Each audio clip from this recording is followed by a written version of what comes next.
Is everyone on their mic? I'm on my mic. So they got to end on their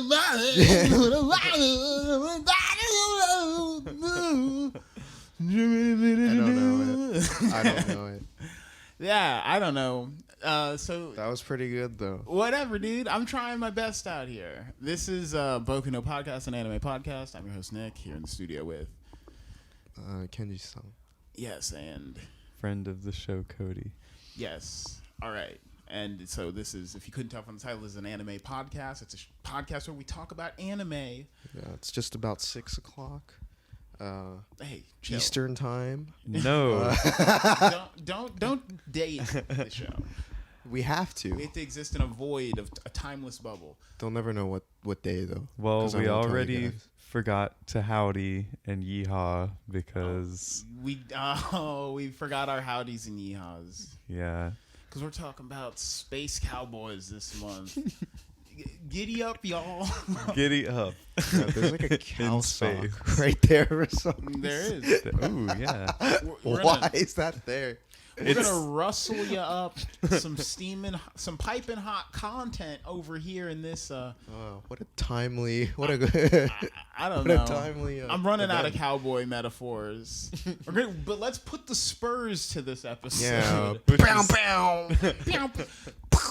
This episode, we're talking about Outlaw Star, because we're gonna spoil the shit out of Outlaw Star. Yeah. If you haven't seen it, shame on you. It's 22 years old. It's not a spoiler at this point. If you have seen it, follow along. Do it. Yeah. Just do Sing it. along if you know the words. That's what I'll say. We're more specifically, we're gonna be talking about Outlaw Star for a minute because it's 26 piping hot episodes, and we're going through the first 2 mini arcs of the show, which is the first 8 episodes, because there's a lot going on, and this is one of my favorite anime ever. And I forgot all the things that were in this show. Was it like a rush of nostalgia for you? It was. I felt my dick felt like a little boy's dick. I was like, That's what it's trying to make you feel like. I feel like right, like it's constantly just I guess booty. we could say like Jim, because they were always trying to get that little boy into silly sexual situations, and we were only 8 episodes in. Yeah. Jim seems to be that kind of. No, he doesn't care. character. He's like way more into driving cars and doing No, things yeah, he doesn't know teenage what to do boys with are it. interested He doesn't know what to do with goils. We'll get to Jim, but I want to open where the show opens, because the show opens and it's like I think the term is in media res, where it starts you in the middle of a story. Mm-hmm. And it opens with this woman that we will learn is Hot Ice Hilda. She's in space. She's being attacked by the space pirates. We're like, who are these people? That woman's got like an eye patch. What's going on here? This is crazy. What is happening? And it's just spaceships shooting on each other, and they're like, we've got to get her. We can't let her escape. And you're like, this is intriguing. Yeah. And then she's like, I got to get the fuck out of here. I'm going to activate my sub-ether drive. And you're like, okay, sure. And then she bursts out of there, and the pirates are like, curse her. Curse Hilda. She just fast Just a and bunch of lights weird- right on out of there. It opens you like with a real kick in the pants. It's like, welcome to space, motherfucker. It's wild out here. And then we cut to our protagonist. We cut to a bar, because that's the atmosphere we're going for here. Yeah. It's like seedy bar, gross side of town, Local. dirty You know, glasses. Clyde's. Serve me milk in a dirty glass. You say. It's a mom Spit and pop in it. shop. Bartender, spit in my glass. Come on. Let's be real here. But yeah, and you're like, this is going for a clearly an old timey westerny vibe. Like this is the saloon. This is The struggle. Yeah. This is where they gather the info. This is where they beat up thugs and then find out who they need to chase next for It's their their big corner. bounty. So yeah, we're at Sentinel 3. Don't call it Earth. It's Sentinel 3. It's we find out that like this universe is created by people who left Earth to populate the outer planets once faster than light travel was created. Humanity spread itself it is implied that there are like maybe hundreds of other planets now that have been populated. Oh, the yeah. Chinese like Tao magic users alone, the 108 stars the is Hazang definitely. Po. It's at least 108 Chinese civilizations that follow this Tao. Yeah, So there's like probably thousands, there's like thousands, of Chinese alone. Yeah, there's a crime syndicate. We'll get to them in a bit, but there's a crime syndicate that is 108 planets. It's big. There's one a part ton of of it. people. No, it's like one part of it. One part of a crime syndicate. One of the generals owns a part of it or whatever. So we're talking about possibly on the order of millions of planets populated. He's like, he owns 108 stars. The human populace is easily in the trillions. Yeah, they probably have no idea how many people exist anymore. And how do you even keep track? And that's like the backdrop that you're going to need for the type of shit that's going to go down. Because this is a time of lawlessness, bro. Yeah. It's called Outlaw Star. Yeah. Like, it's in the title alone. We'll get to why it's called Outlaw Star. Put that on the back. Put the title on the back, bro. Because we'll have that moment. But yeah, I thought it was kind of cool that you have this guy. He approaches our main man, and he's like, "Hey, I'm fucking Death Rob. Everyone knows me as that. That's what they called me in high school. That's what they call me today. You'll be the Right off the 31st person I murder." And I'm gonna kill you for killing my brother." And Gene's just like, "Your brother was an easy bounty, motherfucker." just like you're about to be. And I think this gives us like a great intro to Gene as a character, because the first thing you got to do, everyone's always comparing their main characters. You see someone and you're like, well, that guy's basically this guy. It's like, is this going to be a Guts from Berserk, or is this going to be he's gonna grow. They've definitely scaled him to be realized as an incredibly powerful person. Like, I think Gene is more rascally than you are used to seeing in a protagonist. oh, of course.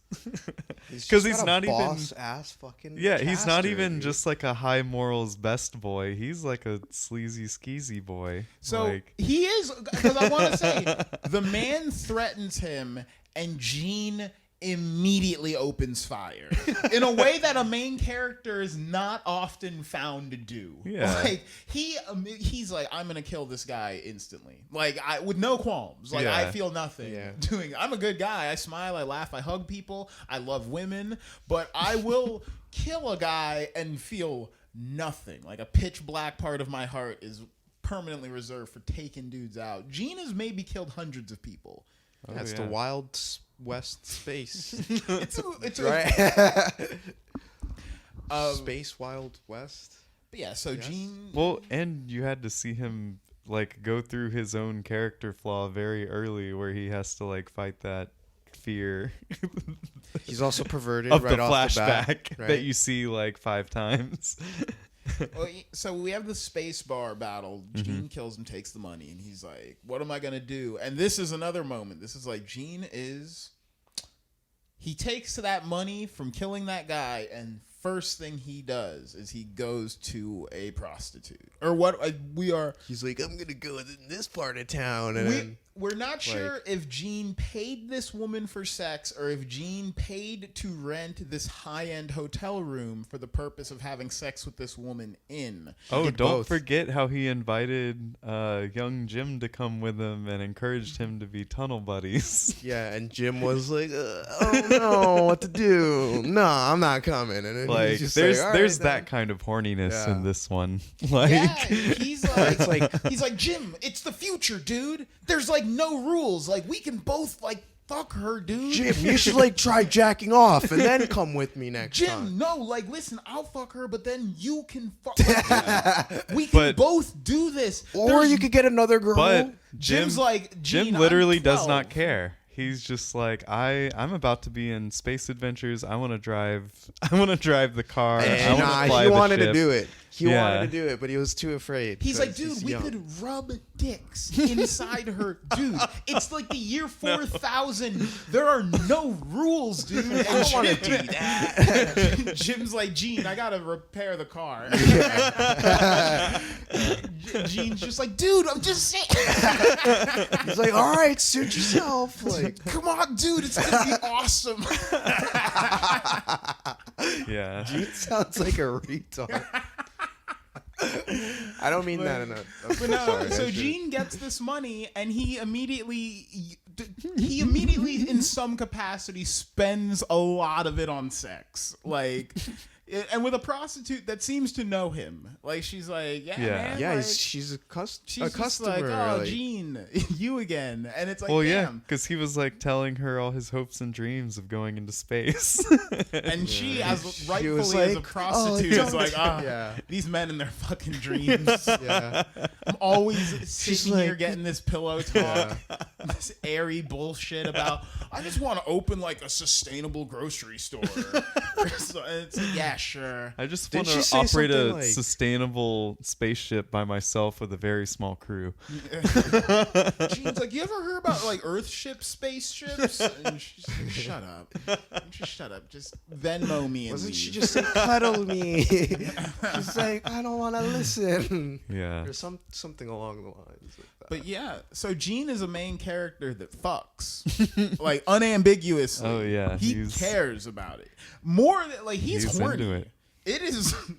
Yeah, Everybody's horny and on girls this get show. mad over him. Like, I mean, there's like nah, one. you saw the cafe the town waitress. train wreck. Yeah. She was like, "Oh, Gene, it's good to see you." And then she sees Melfina and is like, "Ew, who's Hey, we that?" haven't gotten to her yet. Well, that's okay, but we're just saying, like, But yeah, I think it's like, you know, they're trying to like set the stage for who all these people are. They're like, here's Jim. He's Gene's little fucking, his little Yeah. mechanic dude. Everyone I'm needed one of James. these. Call me Jim. There was an era where every Mega Man needed a role. Yeah, Every he's definitely because Goku needs a Krillin. he's You not need a even little necessarily like into the fighting. Gene has definitely said, "You'll back me up, Jim," and then he's like, "No, I won't." Yeah. dude. 12. Straight up. I Like, stand no chance in this gunfight. I'm a boy. Literally, boy. Jim's just constantly being like, Gene. Like, Gene's like, here, have a beer. And he's like, I'm 12. I'm 12. Stop it. Like, stop. My mother was an alcoholic. And Gene's like, you sure you don't want to do some shots?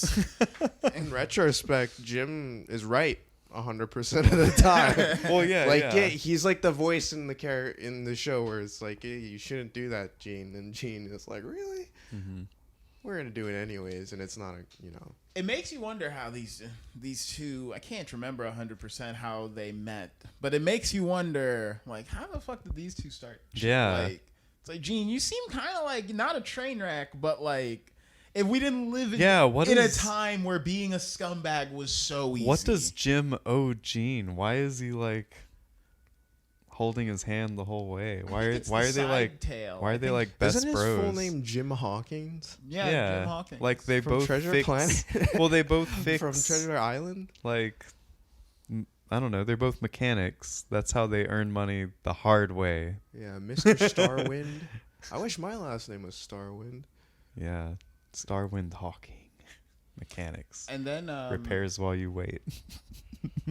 So then we cut to some space ninjas, the Tau. Oh yeah. The Tau Senjutsu Masters in space. And they're like, this is bullshit. This is absolutely bullshit. Yeah, I did ask. I mean, I guess we'll find out why they're trying to go after the spaceship. But like, what do these magic people have any business doing in space? Like, why don't they just stay planet side, do their magic thing, What? That's have such all a the small- resources? Like, No, dude.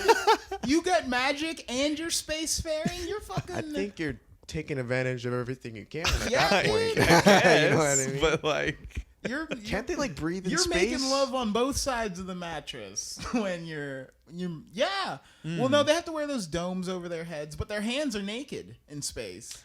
well, maybe thinking about it, I mean, we are technically bottom dwellers in this ocean of air on the planet Earth. Maybe that is maybe ocean that of is the air. next step of evolution: become magic people And live in the sky. and go into space. And Gundam's chant been preaching incantations. that for decades. Yeah. We're gonna become new types. But yeah, so we cut to these magic ninjas, and they're like, find this woman. She's absolutely a bitch. We'll stop her from her evil plan to destroy the town ninja. And they just send some like fucking space ninjas. And keep in mind, she had this suitcase that she was trying to acquire or hide or save. Hilda? Are you guys talking about? Yeah, Hilda. Yeah, it was That's in what Earth. they- It was Sentinel 3. Yeah, it's Sentinel 3, and they're like, we gotta go catch her. Meanwhile, Gene and Jim are approached by a woman. Mm-hmm. And she's like, I need a bodyguard. And you seem like a scumbag. So And he's like, okay. and Gene's like, yeah. 600 a day. Yeah, and he's like, yeah, I'll charge you this much to defend you. And she's like, all right. She goes to him because he's the one that turned in Death Rob, correct? Mm-hmm. So she's like, you seem like You seem like you know what you're doing. I need a badass. You seem tough. And I hit someone- up badass.com. And you were number 42 on the leaderboard. And so I was like, I'm not going to pay for number 1. But I can pay for number 42 on the leaderboard. Were you the word around town? I hear you're the toast of Cobble Street. Yeah. So Hilda goes, jumping the gun there. Blonde lady says to Gene, I need a bodyguard. And he's like, I'll do it. I need money. I just blew all my money on prostitutes yesterday. Very expensive habit. And I still want to buy a spaceship. He's like, honey. I was thinking of that. I was like, if he's spending money on prostitutes all the time and he's crying about wanting a spaceship, then he's never going to get the spaceship. Spending money on prostitutes occasionally. They're a special occasion thing. Yeah, but they're like broke when you all the murder a time, though. murderer. They're like barely like making enough money to keep the lights on, right? Like, And that's why it's like a special. It's on my Christmas and your birthday. You call it but the they're wor- like dreaming about being space outlaws, you know? Nah, whatever. That was an occasion. They're like, I he gotta invited get a the boy. spaceship. And so, so we cut to they get attacked, don't they? Yeah. At this point, Yeah, they're like, what's the deal with the... Yeah. they get attacked by these space ninjas. Yeah, Gene just fucking handles it. Gene you know? just relentless. He's like, I'll murder people. Shit, I don't care. And he just puts on some Tech 9 and opens fire. Like, he doesn't give a shit. He's like, "Ba-da-da-da, ba-da-da-da." But so he's like, yeah, lady, I'll protect you. And she's like, well, I got to get to this fucking place. Can you get me there? And he's like, hell yeah, I can get you there, miss. That's what I do. I do the job that you put in front of me. 'Cause I'm Gene Starwind, and I don't have a lot of money.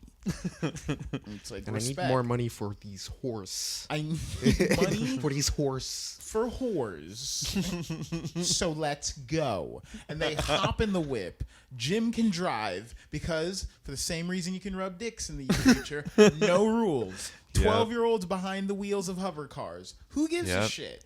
He's good at it. He's 8 quadrillion. better. I would rather Jim drive than probably any of the ruffian. other characters. Everyone is like, dude, there's 18 quadrillion humans out there. That means there are literally over 1 million rapists right now. Like, we need to have priorities. I'm just a kid driving a hover car. You have to have a sidekick that can drive. right? The fucking dog from Wallace and Gromit that Wheelman. can drive. You gotta have him. Yeah, he's your getaway. So they're like getting out of here, and then these ninjas. This is some funny shit. This is the first time we start hearing the chant that you will learn to love. This is our first Paguwa Sanfa. I call him Frankenstein because this guy's got bolts in his neck. Yeah. He's like got his big old knife that he never cuts anything with. He just uses it to like shoot lasers. But he's like, look at my big knife. And then he does that weird dance. He like marches in place. Yes. And he summons all of those ninjas to snap together into being like a floating disc for him to ride on so he can chase them down. He was just riding on the putties. And I was like, what a bit job to be like, I signed up for these fucking town They ninjas. they repeat I don't know if this is the case with the sub, but like they like say this exact same shit. Like those same Tao masters. Like remember like that first guy with the big ass sword is like, I'll handle this. And he like goes and then like he gets fucked up, right? What did like, they I say? remember I was thinking like, man, these guys look tough. Like these guys, like these guys look scary. They And were then- scared, dude. He made those guys snap into a disc. I was like, that's got to be the worst internship ever. To be like, now I'm part of a disc. And he had a light shield, so You're a like you could henchman. shoot him. I'm / putty. 1/4 of a mobile platform. Wasn't expecting this. I thought I was gonna learn how to like, I don't know, get in touch with my inner peace so I'd have less nightmares. And now look at me. I'm like fucking 1/4. Rotating with all of my coworkers. We're all interlocked. Like some sort of bizarre nimbus cloud. I don't know. Somehow gaining I gotta ask propulsion. myself, how did I wind up here? But yeah, so at this point, Gene, this is a mic drop moment in the show for me. But Gene is like, what the hell? Why is there a man with a floating disc chasing us? Tell us the truth. And the blonde lady reaches up, grabs her face, Somebody stop yanks me. it off, yanks it off, and it is full Hilda with eye patch. Like she's got the cyborg eye patch thing on underneath. Everything intact. She just like rips the face off, and she is fully in a different costume. Yeah, she's like, I'm an assassin or something. It was the fucking funniest. It was me, Hilda, all along. It was the most Mission Impossible 2 shit I've like. And she ever- didn't tell him shit for like 2 episodes. Literally. Yeah, I don't even think she told them who she was. I think the enemies were just kind of like screaming out, "Hot Ice Hilda, it's you!" We'll get and then you, he's Hilda. like, "Who is Hot Ice Hilda?" Who the hell's Hilda? What's going on? Gene is really being a whiny complainer, but I mean, They rightfully can't so. piece together Bite things. He's being attacked by a man floating on a disc, chasing him, saying "Pagawa Sanfa, Pagawa Sanfa, Pagawa Sanfa." And it's Yeah, it's that's like, why- geez, stop doing. That's scary, dude. Yeah, yeah, it made me spooky. uncomfortable. And so They Gene- all would stand there being like, "We need to help him." What's up? Like, It's always Pagawa Sanfa. Yeah. And so he's chasing Gene down, and Gene's like, I got a little bit of magic of my own. And he's like, Jim, hand me a caster round. And you're like, oh, what's this? A caster round. And Gene puts it in this wacky gun. yeah, and he's like, I only got a number 3 or So something like a 9, left. a 19, and a 12. He's like, give me the 9.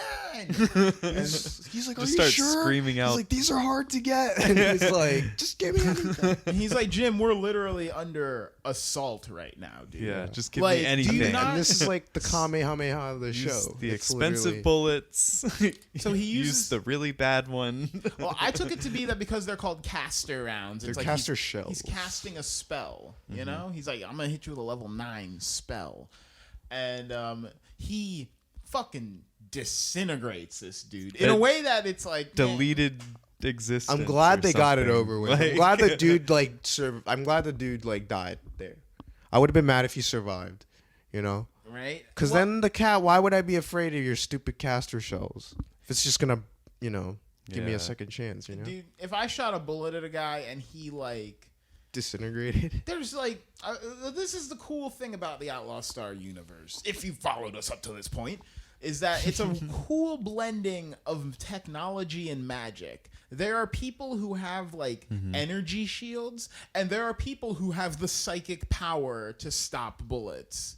And a lot of the time with this show, they don't take the time to tell you which one is happening. You'll just see someone punch a hole in a wall, and it's like, sure, that be either. that person has the tech, or that person's arms are robotic. It's very interesting to me that it's like you might be talking to someone who has legs that are indiscernible from regular legs, and they are fully cybernetic legs. Regular leg. It's like we've shot so far past like prosthetics and stuff that prosthetics are functionally identical to normal body parts. It's all super cool. You could even like augment it and like hack things with your fucking arms and shit. Yeah, and I mention this because we find out that Hilda's left arm is entirely fake. Yeah. And they get to the place. She's like, I'm Hilda. I've been under attack by the space pirates because I fucking, I ripped them off or something. I took all of their chicken nugget coupons. And Gene's like, that's bullshit. And Gene points a gun at her. Also, the Space Forces hate me too. Everyone- Everyone hates me. I've got a 1-star rating on Uber Eats. I'm Hilda.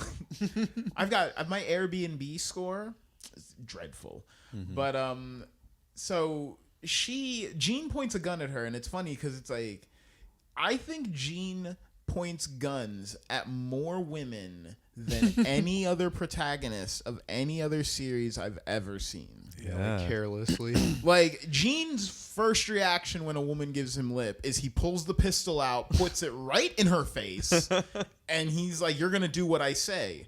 And it's like, damn, Gene, this is we watched You're a such an few outlaw. episodes, but it's like, this is a habit of yours. He does. It is like, without prejudice or discernment, he just down the line pulls the pistol. That's his trump. That's his card, dude. That's his move. He's talking shit. Gene Starwind's a shit talker, but he's always talking shit while pointing a loaded gun at you. Yeah. If you talk him into a corner, bite me. He's a rascal. Yeah, while dude. pointing a gun at your face. That's his Bite me. fun 90s line. So Gene goes and he's like, Hilda, you tell me what the fuck's up or I'm going to smear your brains here. And she's like, I've got to open this crazy chest. Let me do that. And then Jim's like, I'll open the chest. He puts in the code. Meanwhile, they're under attack. And Hilda's like, we've got to hold them off because real talk, y'all are... Yeah. This is one of those things that I always live in fear of, is that y'all are implicated now. Literally just from like shaking my hand, your whole families are going to get killed. You know? These are Chinese space mafia magic druids, dude. Like, you are a level... I don't think you comprehend how fucked we are. Like, I've been living this life. I have destroyed every relationship I've ever had. But I don't know if you are aware... that you are completely fucked, dude. Like, we're all fucking dead. Yeah, but once they initiated the sequence, not only that, they had to hold them off for 10 whole minutes. Which is till Melfdine. Well, yeah, the chest opens and we get the girl in the suitcase. And I saw that and I thought about Ultraviolet, you know? It did kind of seem that way, yeah. I was just thinking, I was like, you know what? And I thought about like Elfenlight and shit. I thought about like Akira. I was just like, how often is it like I gotta get this person in this jar, you know? Like this, in this cooler. In this case. We got this frozen human thing. I don't know. I was just thinking about that's loading, right? I'm not saying I was trying to just piece together reviving. Like, is this the first time I saw this? Like, girl in the frozen Ex Machina suitcase type, like girl in the suitcase. I was like, and it wasn't like she just popped out. They had to like sit there for 10 minutes. Yeah, they had to let her like warm up or something. Boot up, revive, resuscitate. I don't know all the words. Yeah. They held their own. They weren't that fucked. Right? Well, yeah. Gene was taking him out, but what's cool is.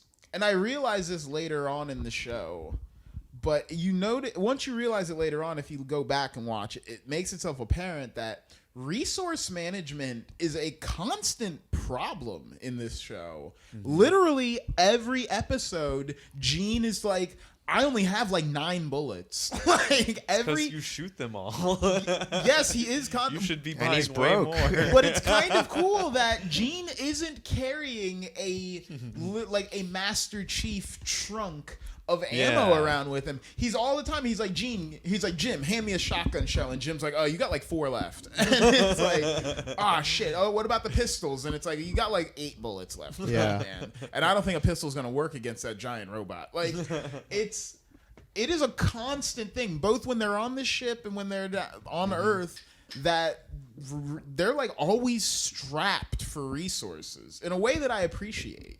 Yeah. Yeah. He's never just firing. It's probably the most mature part of the show.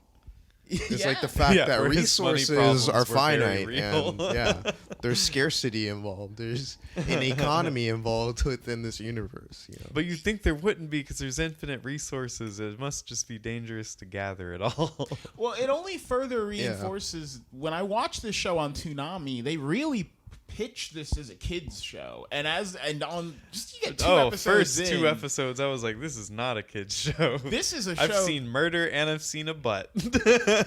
I wonder if they like censor this stuff. They definitely did, because I don't remember seeing titties or ass. Oh no, there's a lot more.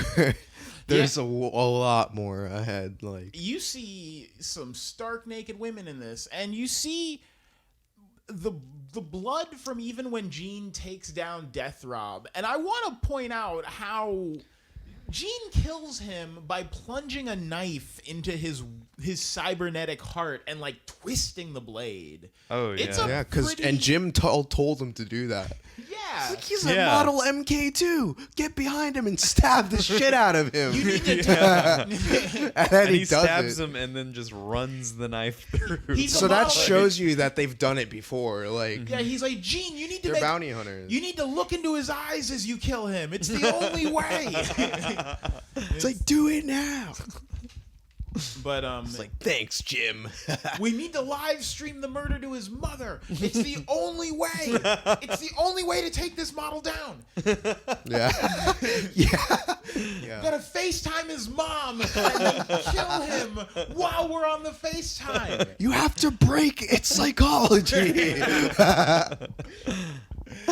But so yeah, they have these agonizing 10 minutes inside.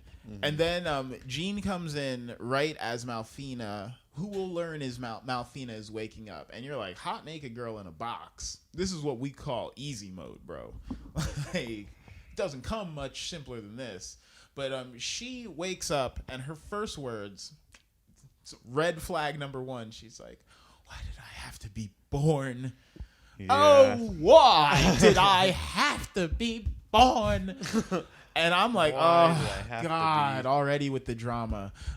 Like, come on. Another sad Android And Gene's story. all like, sick. Because she's like a naked lady, you know? But then we get like the first feel, for me, of like, well, no, this show is silly as fuck. Oh, it's yeah. unbelievable, because Jim comes in, Malfina's crying over her existence, over her android life, and bearing the weight of what that might mean, and maybe not knowing her purpose or knowing it. We don't know yet. But Jim comes in and he's just like, Gene, why'd you make the woman cry? And he's like, I didn't. And he's like, yeah, whatever.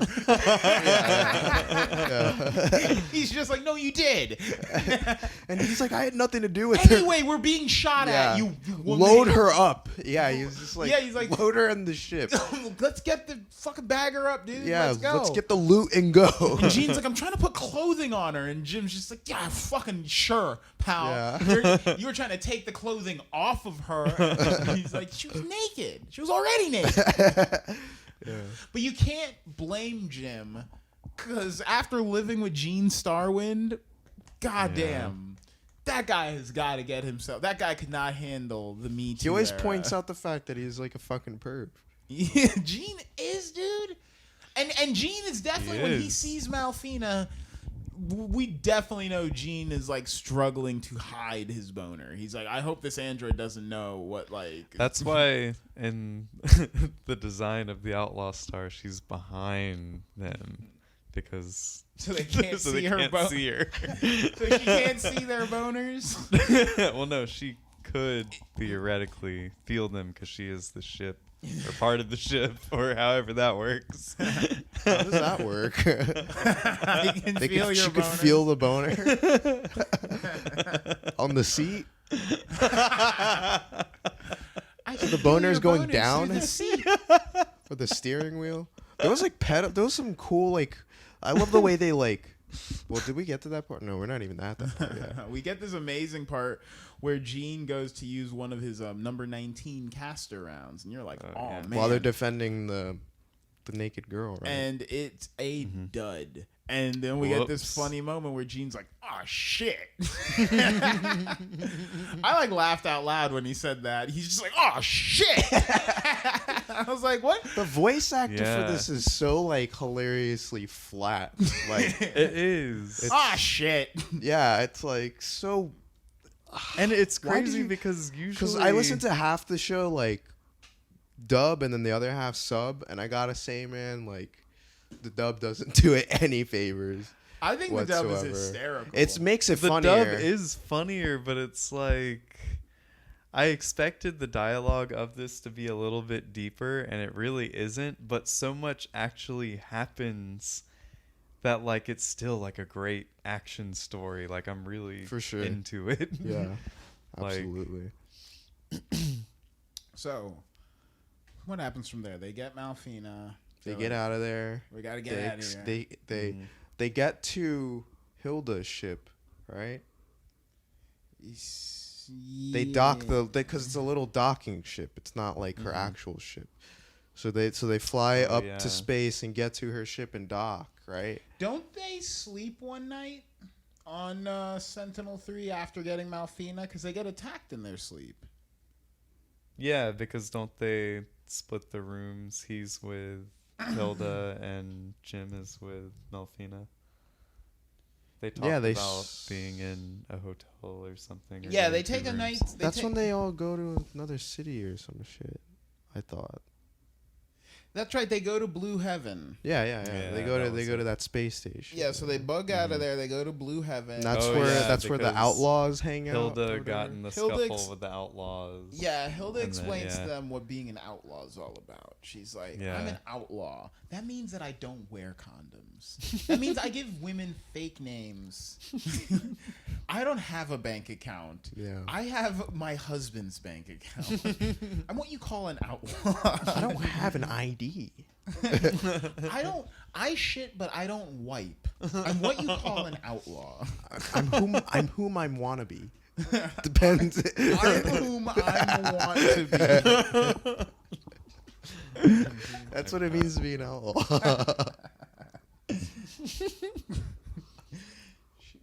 And she's like, when you're an outlaw, when you're an outlaw, you don't have to ask where the drugs came from. You just take it. You just do them. You just have fun. You don't ask questions in Blue Heaven, all right? Because this is where the outlaws hang out at. I'm an outlaw. I smoke cigarettes And I with my skate. baby. I smoke while I'm pregnant. I'm what you call an outlaw. Join Outlaw Mutual. I drive without insurance. We're all outlaws in that reality. But so yeah, she explains being an outlaw to Gene. Gene's like, an outlaw, huh? No condoms? I can come inside? That's kind of cool. I'm into that. And she's like, well, maybe you can learn a thing or two from me, pal, because I haven't worn a rubber in years. And they go into Blue Heaven, and Hilda causes a ruckus with some fucking... Yeah, we're some fucking... This is some grade A cheese dialogue. Oh, These guys yeah. are just so like, what, you causing problems in our bar? Like, Yeah. No, like they knew Hilda was up to something profitable and they wanted in on it, and she's like, I don't work with losers like you, and then they got mad. Hilda hits him with the future taser. She's like, this is how we stop rape in the year 4000. They're like, yeah, that's it, lady. Yeah, let's get him. Yeah. Get him, boys. I love the Probably, idea of three yeah. dudes ganging up to beat up one woman. Yeah. Like, if I were to be like, let's get him, boys, and you two assisted me in assaulting a woman. Like goons. Like, Who would let that happen? no, and then all three of us beat her up. Is Yeah. the thing. And we were proud of it. Like, yeah, we really, Yeah. the three Gave of her a us- good thrashing. The three of us really kicked that woman in the stomach is the common parlance to what we did. The objective is complete. It's Yeah. just like, that But to the again, boss. this is that lawless kind of world that they're in, like future, where man. you It's could Blue just Heaven. you can just take a 12-year-old into a brothel. It's the future. There's Yeah. no rules. Beat up the guy and take the kid. You can just leave your baby in But the then streets. before you start feeling sorry for her, she definitely did do something. I don't know. She stole the shit, man. Like, she stole it and hid it. A lot of people were pissed. A lot of people wanted to be part of that crew. Yeah, you come to learn that Hilda stole something, and she's like, I stole something. I got a rendezvous with my boys, so we can figure out what's going on with the thing I stole, because we had a handoff. It's a thing. It's an outlaw thing. It's a contract. You need your decoder ring to understand the level I'm Which is at. why those, like, C-list outlaws wanted in on it. So she's like, let's take a nap here. And it's heavily implied here that Gene is like, Hilda. And Hilda's like, you couldn't handle this potentially mechanical pussy. Like, They slept together, right? They slept next to each other. I don't think they had like, to have fucked, dude. I don't think I don't they had think Gene to have could smashed. Yeah, I don't think the Gene could have G-forces. handled it. Because when Jim went to sleep with Melfina, oh my God, it was like Jim literally panicked, and he could have gotten him a slice of that.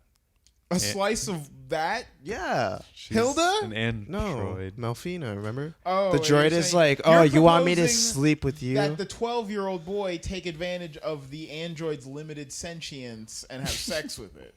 Dude, she was asking for it. That's what you would say in court.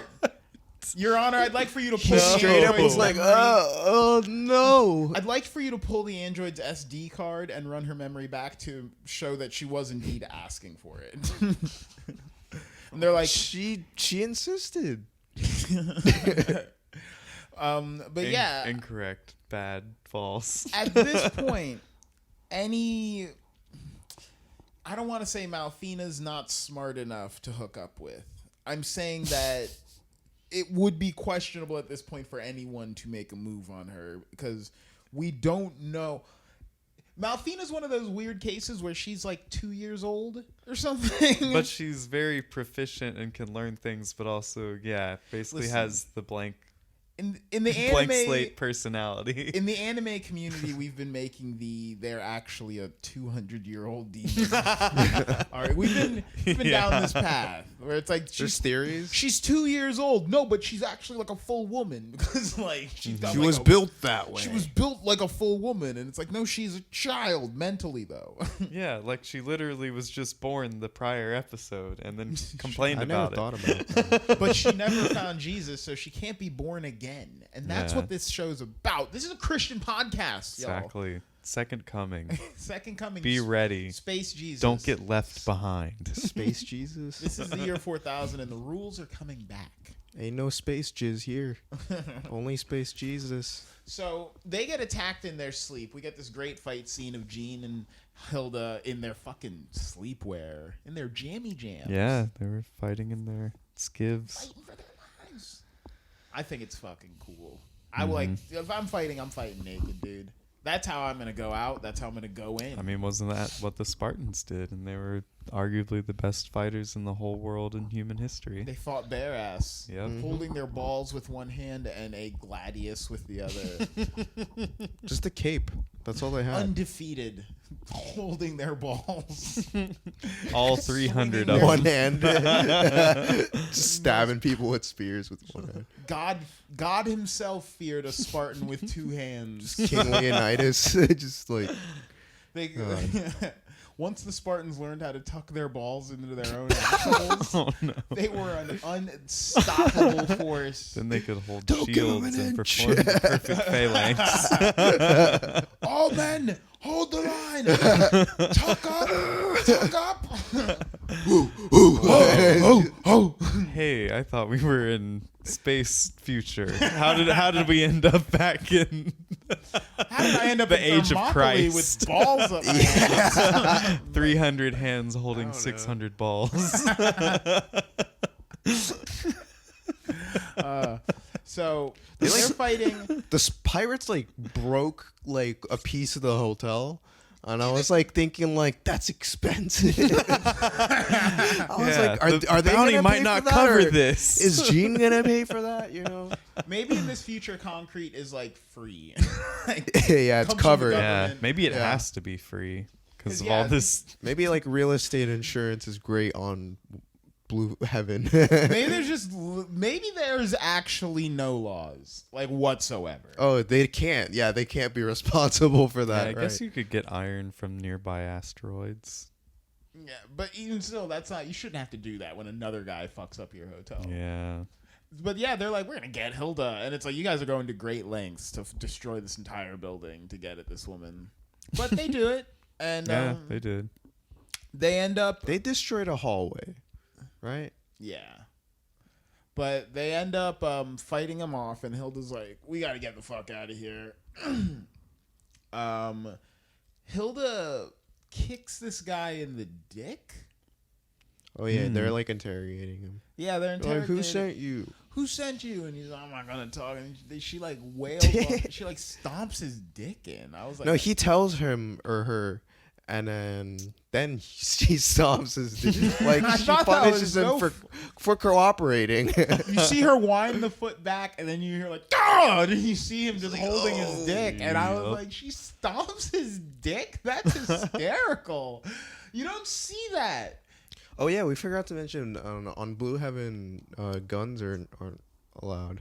Oh, that's right. You can't fire a gun, or else like they're risking the entire place to. Oh, that's right. That entire encounter. It's they like a did not vacuum, use right? guns. Like, And so they're like, we got to get out of here. They get on Hilda's ship. They're leaving. Oh, right. But He had those. Why would he have had those paint shells? Remember that? they're not bullets. Yeah, but that's what I mean. He just had paint to put in his gun to shoot. Because he's a fun dude. Gene Starwind's a fun guy. Those were really fun colors. Gene is actually it was a different great colors paintball player. every bullet. Like, it wasn't just like he was splattered with yellow. I guess I didn't. He was consider- splattered with a bunch of colors. Why does he have those paint? I don't know. Super weird. I didn't notice that. That's super weird. He's a weirdo. He's a silly little weirdo who hangs out with a 12-year-old. So they're trying to leave. They're like, we got to go for hyperflight, dude. And they're like, you can't because the path's not clear. You're being blocked by the Orta Honey. And it's like, what? And they're like, the flagship of the Kitaral Empire. Write these words down. They are very important. And you're like, oh, okay. You just made I can't up. forget Kitaral. You can't forget that. But yeah, so it's like you see, this is the Orta Honey being headed by Asia Clan of the Kitaral Empire, and it's like, take notes right now. You're like, you're throwing a lot of made up words at me, but all right, I'm into it. And she's like, we will not move. We will not. This is a great intro to Asia, by the way. She's gonna be a big character later on, but. She's like, we will not move the ship. We will not get out of your way. You will submit to the Kitaral Empire. Yeah, and they could have moved, but she was just not gonna move. We're a take no shit empire. I don't know. Was she not Yep. like annoying for the first 30 seconds? Like, Oh, no. just like calm down. Like, No, stop dude.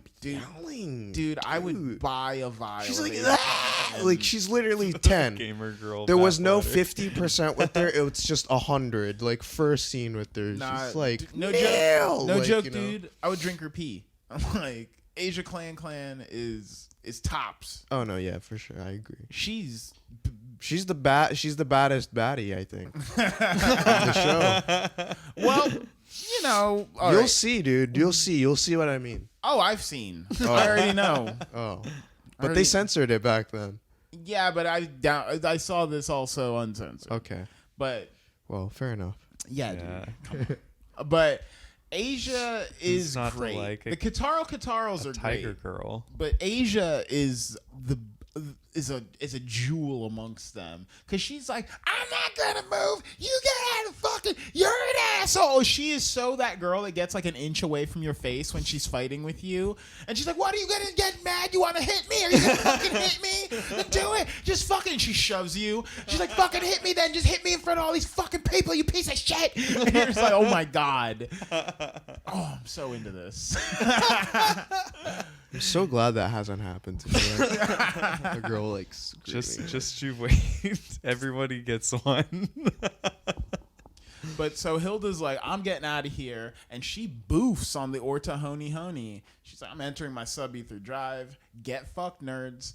And they're like, this is a disgrace to the Kitaral Empire. You're making us look bad. That this girl, you managed to let Hot Ice Hilda get within your clutches? Your clutches? And she slipped away, and Age is just like, why did it all happen so fast? It happened in like 30 seconds. No, you goofed up. Your pride got you. You goofed up.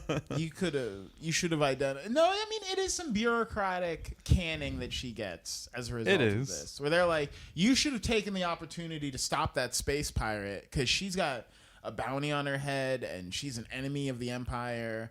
And she's like, Hilda's an enemy of every empire. And it's like, yeah, but you had her in your clutches. And she's like, she flew past my ship. Like, I didn't. I wasn't like prepared. I wasn't even doing anything. And they're like, whatever, girl. You are a disgrace. I'm like, damn, this is what it's like. But so we cut to they're in space. We're on like the 3rd episode at this point, I think. Yeah. Because all of these episodes run together for me in my head. They're all a blur. But kind of do. That's why I have trouble. Because it all happened like kind of in the same place, basically. And a lot of shit happens. We're off Sentinel 3, and we're out of Blue Heaven at this point. We're headed to a star in the Haifeng system? I'm not sure. Yeah, they were going to get some ship. They were going to get... She's going to rendezvous with the leprechaun. Yeah. And they get to the place where they were supposed to rendezvous with the leprechaun, and Hilda is like, what is all this shit?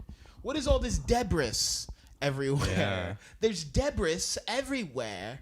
There's little bits of ship floating here in space. Well, my friends, there was supposed to be a pizza party, and they're like, oh shit, these are the dead remains. She can tell from the confetti floating in space and the shattered remains of Domino's pizza boxes that she's like, guys, this is where my pizza party was supposed to be. Somebody shot up my pizza party because I was late. Somebody blew up my pizza party. Who would do such a thing? There's marinara everywhere. Who could have blown up my pizza party? And then we cut to the McDougals. Oh, McDougal. Talking to the space pirates, and they're like, now that we've blown up Hilda's rendezvous, she'll have no choice but to take us to the stolen property. And the space pirates are like, thanks for your help, McDougal. You can leave. And he's like, but wait, what about the next phase of our plan? And they're like, our plan, motherfucker? No. This is... You get out. Get out. Get out. We removed you from the group chat already. Get out. And he's like, but wait, I thought we were all gonna, like, steal the ship together. And they're like, this is a space pirate matter, McDougal. You're a scumbag outlaw. Yeah. So while we hired you to deliver our Uber Eats, but we're not your friend. You've done the job. You've made the delivery. Now get out. And he's like, what the fuck? This is bullshit. And they're like, yeah, it is kind of bullshit, dude. How about you get the fuck out? How about you're not cool with us, man? You smell like feet. And he's like, damn. And so he leaves. You had to say that. All right, then. I guess. So McDougal leaves. We got back to these pirates, and these pirates are like, attack Hilda. We're going to get this bitch. We're going to show her what's up after we kill her leprechaun friends. And so we cut to these men again who are somehow like piloting the ships through chant and prayer. And I'm like, hell yeah, that's some future space magic right there. A guy in a ship not even touching the steering wheel, just crossing his fingers and casting like a jutsu a strangely to control shaped old man and then a comically small woman or I don't know, child woman. An old lady, right? Yeah, who was probably an old lady. She's probably 600 years old. The one that's also like, what are they saying? Pagwa Sanfa.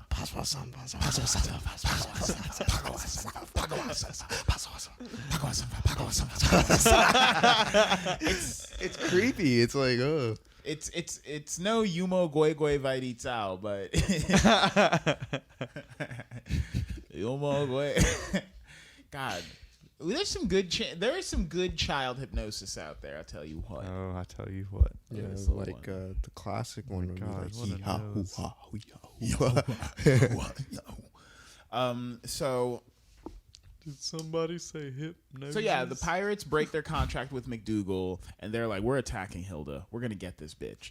And Hilda's like, "We got to get out of here."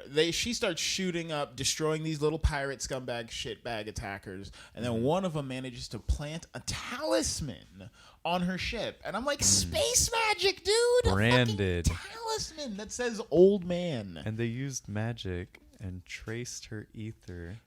Exactly. So they let Hilda escape. They just let her escape. She's like, "Horace, boot up the fucking sub-ether drive." And Horace is like, "All right, girl, I'm on it. I got you." We learned earlier in that episode that there are ships that have fantabulously intelligent AI in them now to facilitate the crazy space combat that's going on in the future. So the ships all have kind of a bit of personality to them. They do. They have very dry, like, computer personality humor.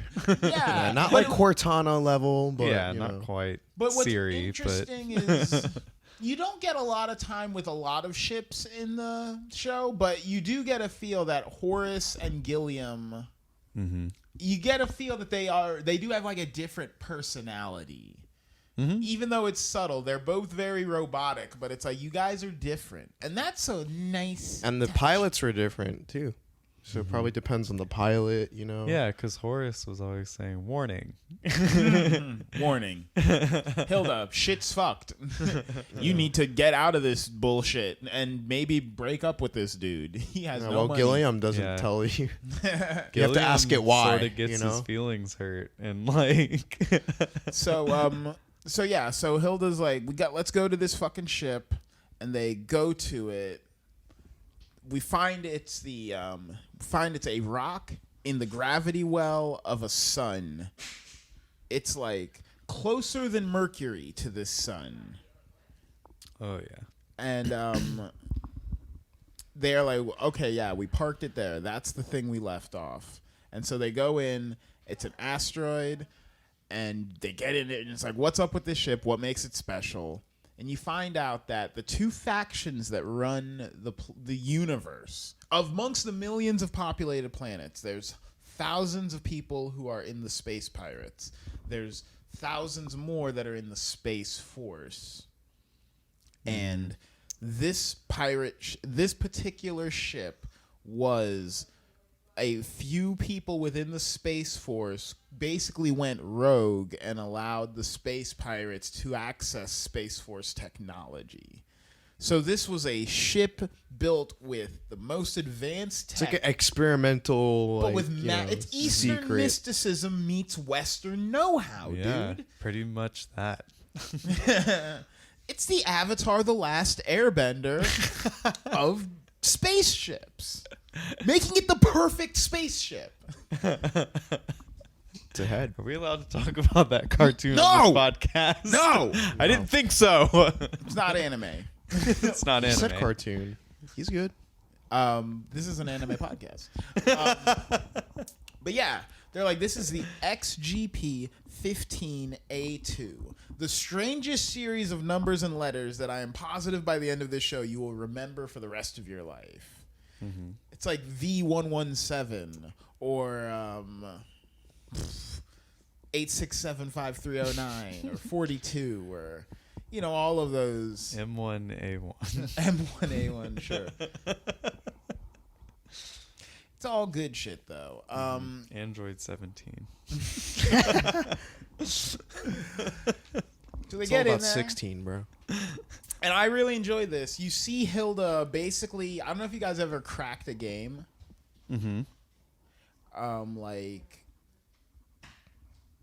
Have you ever cracked like a copy of Diablo or something? Yeah, where you just like get a key or whatever. Yeah, you go in You and get you the like game. change the DLL, the direct link library. That's like, oh, I gotta call Steam and tell them that you bought this game, and you're just like, don't do that. How about that? But you don't. How about you just say I bought this? We see that Hilda has hacked the XGP to like. we see him during the boot up process. He's like, "Hello there. I'm the AI of the XGP-15A2. My name is Gilliam 2." And he's like, "I've noticed that my records of the previous flight crew have seemingly been deleted." And Hilda's like, "No, we're the flight crew." and he's like, "Are you certain?" And she's just like, we're "Yes." definitely the flight crew. He's like, "Well," and he's like, "I can try to recover the previous." She's like, "Stop searching for previous flight records. We are the current flight crew. Update records now." And he's like, "Okay." And guess I'm taking everybody's pictures and making a profile. and yeah, it's like an interesting moment where you realize, like, oh, she's like cracking. She did this before. Yeah. Like she's like already cracked Gilliam. yeah. It shows that Hilda she's a fucking smart lady. She's not just gritty, you know. She's not just some wily. She knew girl. what she was doing the whole time. Yeah, like she's clear. Because she kind of implies in the first couple episodes, like, "What are you doing?" She's like, "I stole this thing." And it's like, "What's with this girl?" And she's like, "I don't know what's up with this girl, but I guess she should come along with us because, like, there's this thing that I'm meeting up with some guys."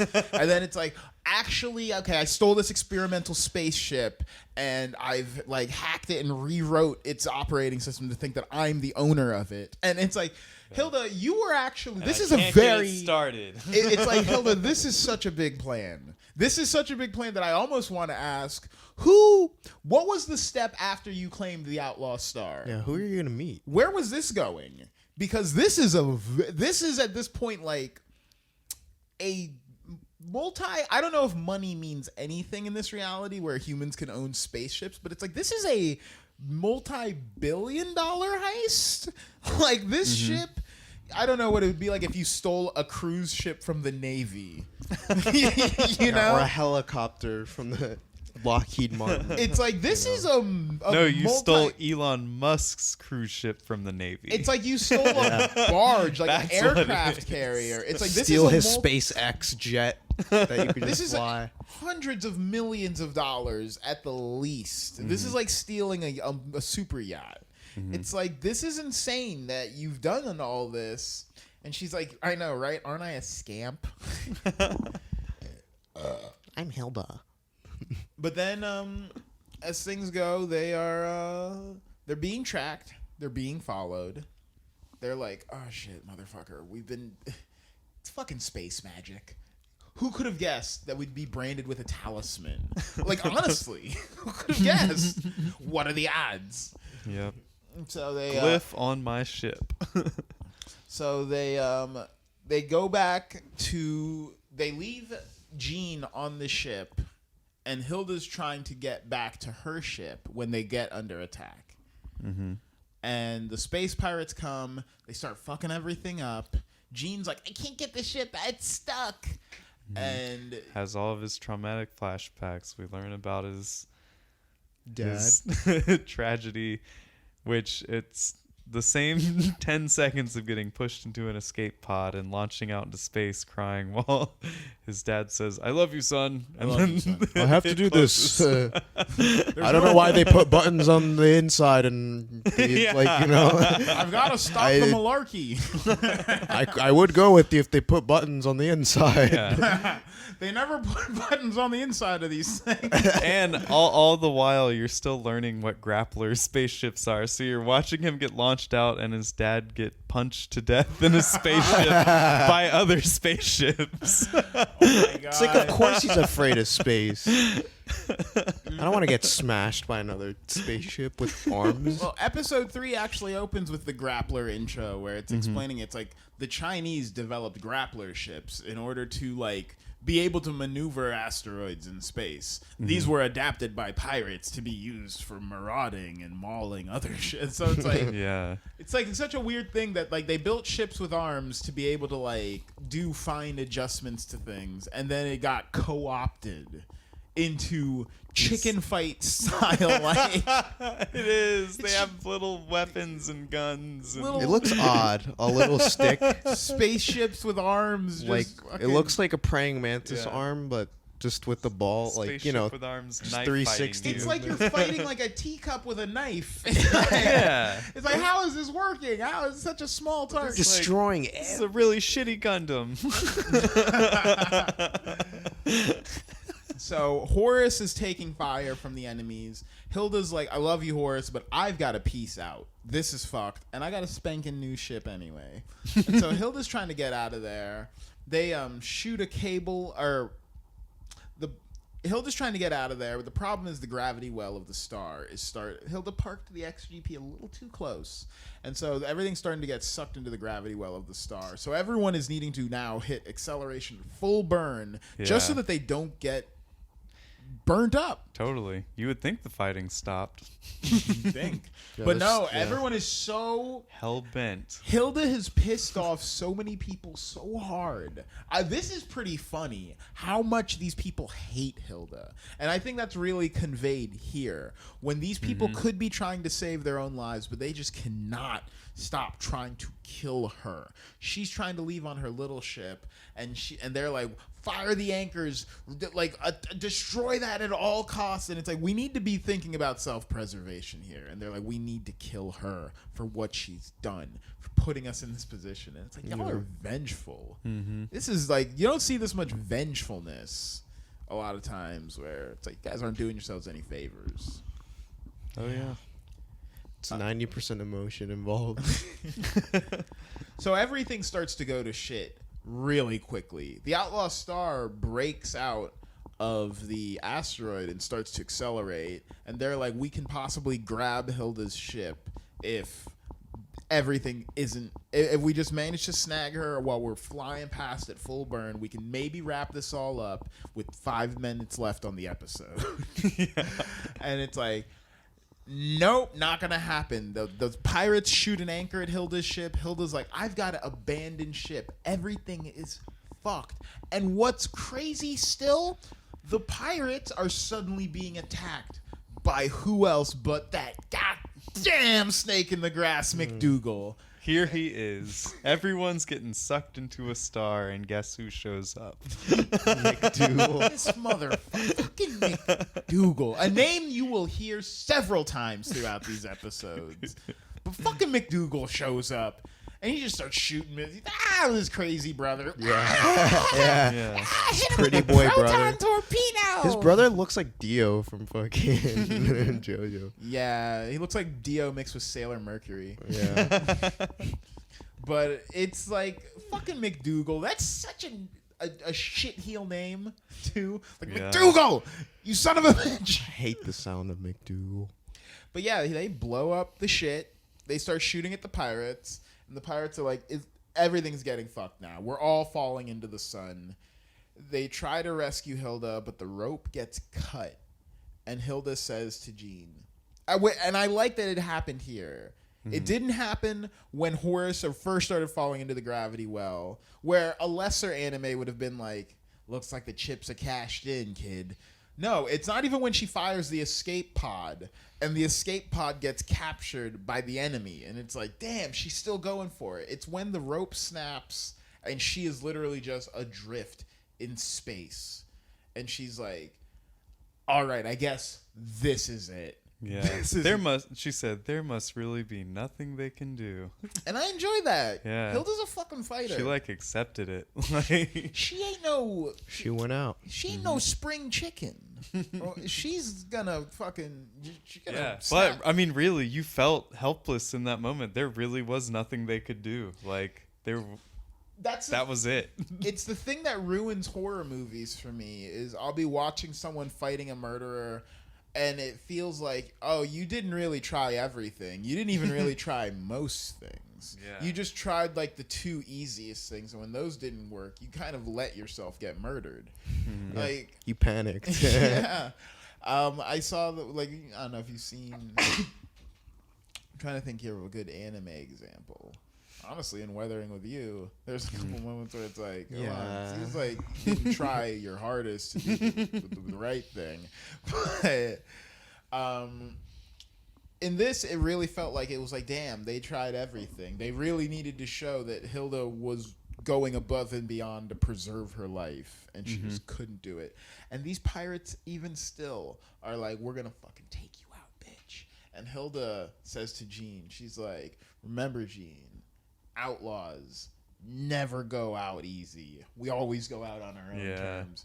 And then she detonates her fucking arm and blows them all to smithereens.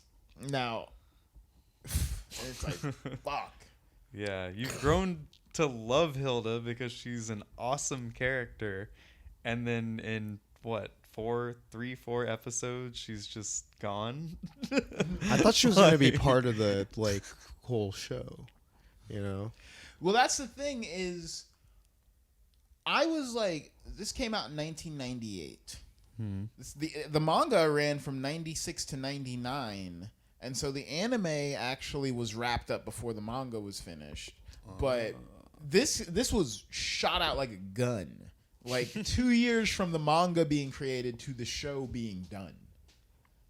Wow. Yeah, they went quick as fuck with this, but Feels quick. so I would have been 9 years old when I saw this the first time, and I remember being super upset when Hilda died. Like, I remember almost not believing it. Like, I was the first real death I'd ever seen in a piece of media. You know? Like, you think of all characters dying, and it's like, I saw Goku get the Moken Kozenpo through his chest, but it's like, he's coming back. Everyone in DBZ is coming back. They kill Goku, and then they cut to Goku. Like, so it's like, oh, he's got a ring above his head or whatever. I didn't even interpret he was dead. There's tons of shit like that. Or Optimus got destroyed. Oh, no. And it's like, we're going to put Optimus back together. But with Outlaw Star, and this was one of those things where I think it might have been irresponsible for Toonami to be like, this is a kid's show. Because I 100% remember 9 years old when I saw Hilda's remains fall into the gravity well of that sun and then explode. I was like it shorted out my brain. I was like so upset. I couldn't fathom that they weren't going to bring her back. I was like, she's got to come back somehow, right? Like, and it was like, no, motherfucker, she's gone. And I did not enjoy that at all. I enjoy it now, but I remember as a kid did not like that one bit. That's good. They didn't want you to like that. Do you have that was their goal? Yeah, that wasn't one I saw as a kid. So even just getting to see that brand new experience, it's still to this day held true. It was moving. It was like, whoa, like it hurt to see, especially like with the kind of character Gene's already kind of put himself out to be. You were kind of hoping, oh yeah, he's the main character, but is he like gonna be your favorite character? Like, you thought that it was gonna be Gene getting a tour of this world with Hilda, who's like grizzled and she's like it's fucking, we're dealing with aliens or whatever. You're like, just shut up, kid. You've never left your planet. I'm gonna tell you how space works. And it's like, no, we're gonna have to experience this for the first time with Mr. Starwind. Yeah, no dad, no mentor, just no just God, me and my boy. So they take out Hilda, and I'm like sad as shit. I'm like, oh, Jesus Christ. Yeah, but that one hurt. Jesus Christ. Then Gene gets the ship. He gets the titular ship, and he's like, I'm gonna name this thing the Outlaw Star. And it's our gun kill shot, double kill, logo change. The intermissions in this is like top notch. It's probably my favorite. So I'm like, hell yeah, Outlaw Star. That's the first arc. It's 4 episodes. The next arc is kind of faster, not as many big moments in it, but we're actually kind of still in the middle of it. Because from now there, we got this shiny new ship, but there ain't shit in it. There's nothing there, and we're poor. Well, that's the thing is, if this was a simpler anime, if this was like a Teen Titans, you imagine in Teen Titans, you don't really see a lot of like the day-to-day. It's really like, oh, we hang out at Titan's Tower, and then we go and we fight crime, and then we come back. And you're like, what is how do you guys get like groceries and shit? Like, they're always eating pizza. Who's they don't paying eat groceries. The electric bill? Like, what the fuck is it? How does this work really? Does the city pay for this building? Yeah. Why do you get to be on the island? It got to the point where he was having to make payments to be on that launch pad every day. Like, expensive. so they go back to fucking Blue Heaven. Gene's like, I got a new ship, and they're like, "Where's Hilda? Where's Hilda?" And this is really funny, but it's like the show implies that this frog dude is Swanzo. Oh yeah. Oh, the robot. It implies that he's like he had sex with Hilda. He's like did insinuate some kind of relationship beyond just a normal partnership. he's for like sure. Hilda's not with you, and they're like Hilda's dead. And he was like really hurt by it. Yeah, but more so, he was just like Hilda and I had like he was like Hilda and I had like a hot night together one night. he said One something. night. He's like Hilda. He's like I owe Hilda because we had a hot interaction one night. He said something that I was like I wrote wouldn't down believe that. I wrote down in my notes. I was like, he definitely implied that they fucked, and that's weird because He implied that something happened, but he also could be one of those kind of people that's Like just sleazy. like after somebody dies, he's like, "Oh yeah, I'm gonna make up all these cool things that I did with this person." she's dead. I fucked her. Ooh, don't be that person. You know who you are. But he's like, I'll repaint your ship. What color you want it? And Gene's like, make it the color of my hair. And then he's like, and I'll get you a VIN number. But after that, I'm done with this. Yeah, This this is all it's worth. He's like, bro, I'm giving you like $10,000 worth of shit. Do you know how much it costs to paint this fucking thing? And you are constantly thinking like, even in the future, it appears to be that owning a ship would cost you. Like owning a plane costs you like $2,000 a month or something. Yeah, this isn't like the Futurama future where the delivery service has a spaceship. Like, it's when Gene's like, because you see people with little like puddle jumper spaceships and stuff. Like Gene has a crewable. He has a Tesla in a world where there isn't any Tesla. It's not even a Tesla. No, it's he has way a more than ship that. that's designed to be piloted by a crew of people. It's like military. To me, that's pirate like ship. a single dude owning like a tank or a jet or something. Or a Normandy. And from, it's like, Mass that Or a thing's- battleship. There you Yeah, go. it's like that thing's meant for you to like. That's not meant to even be For owned by one person. Yeah. It is like not even. It can't operate on one person. It would never have been suspected that I mean- one person would own such a thing. Yeah, already Bare Bones crew is Gilliam, him, Jim, and Melfina. But yeah, I don't know. I don't know if this frog guy had sex with Hilda or not, but they're yelling about Malfina at some point, and they're like, "What do we do with her?" And they're like, "She doesn't know anything about herself. She doesn't know what's going on. What do we do with her?" A question all men are asking, like, "What do we do with all these women who don't know who they are, or what they're doing, or what they want to become?" So much like self-existence, like, you know. Not gonna lie, if Anxiety. I mean, we neglected to mention that Malfina is the navigational computer for the Outlaw Star, which that would raise. I would never get over some of the questions that raised. I would be like, Malfina, wait a minute now. So you're the fucking navigator. Explain yourself. Yeah. They just kind of like, all right, cool. I would genuinely be like, tell me where your memories begin. And just start writing them down in order from what you can remember, because I need to figure out what the hell's going on here. Because when she wakes up from the cryo sleep or whatever, she's like says some like code or whatever, right? She says, Like, "Why was I born?" No, like she says something else. She's like, I don't know. Maybe I'm tripping.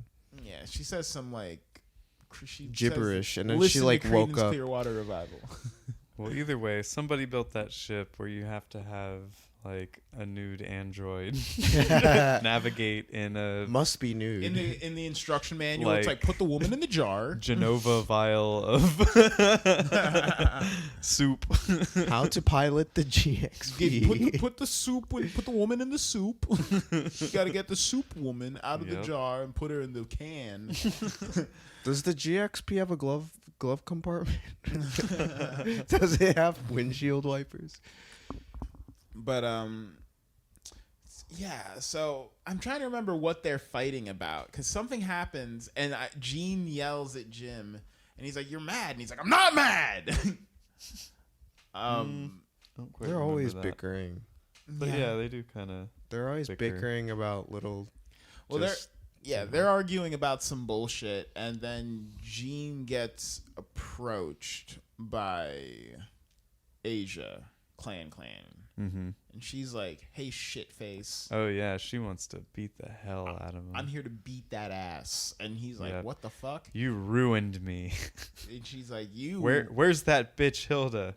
She ruined me. I'm about to put this hoe's face through some drywall, motherfucker. And they're like, "It's the future. We don't have drywall, but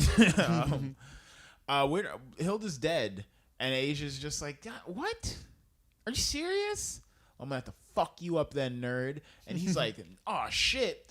And Gene's about to get his ass beat. He underestimates her, and she gets the drop on him. And Jim is like, "Watch out. Kataro women are crazy, dude."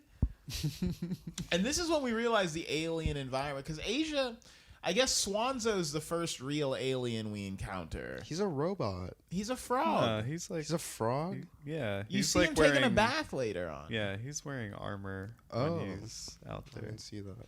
Yeah. I You guess see sexy naked Swanzo. I missed that part. Yep. But yeah, so we see that Asia's life has fallen into disrepair over Gene's meddling, and she's like, "I'm gonna fuck you up, boy," and she's basically beating the snot out of him, and he hits her with his caster round. He's like, I gotta hit her with the magic. Gotta hit her with that magic. You know what I'm saying? Gotta pour a bucket of water on this pussy cat. You feel me? And yeah, because the Kataro people are supposedly tiger hybrid human people. Gene describes her as immortal. He's like, "That's an immortal Kataro you're fighting, Gene. You're gonna get fucked. Don't fight her." With super strength. And she is strong as fuck. Like, the power scaling in this is very convenient, because you always notice that all of these people, not just Asia, but other characters we'll see, all of them can at times basically catch bullets, but at other times Gene can always like outrun them.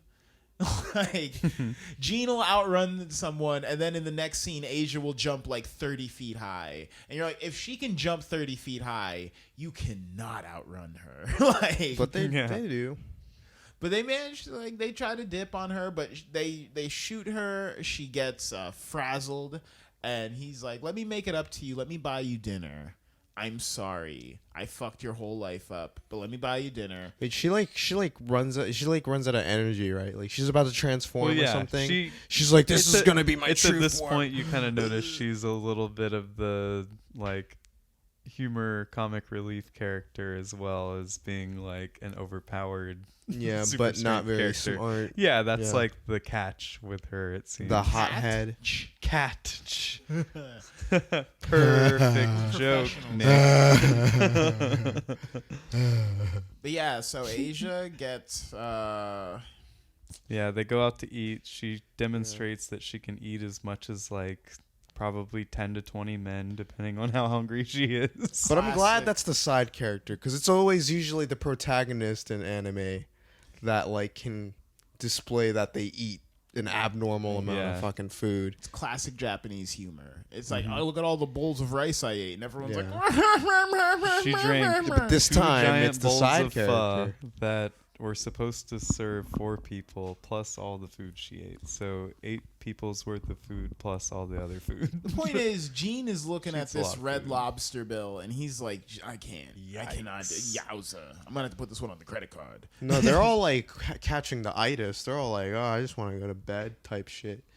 And Yeah. then fucking like, she fucking Aisha fucking stands up, and she's like, "I'm all proteined up. Now I'm ready. I'm ready to beat your ass." ready boy. to You thought I ruin forgot? you. You thought I forgot? And he's just like, "Are you serious? I just emptied my bank account, and you're gonna try to beat my ass?" Yeah, he's like, "Really? I just fed you so you could beat my ass again?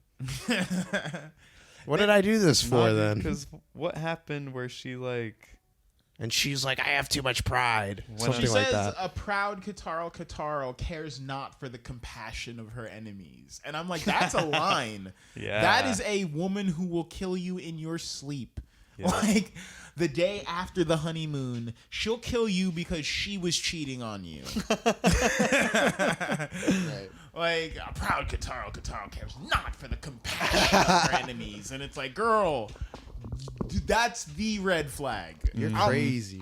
Girl, you wildin'. I don't care how flames that you is.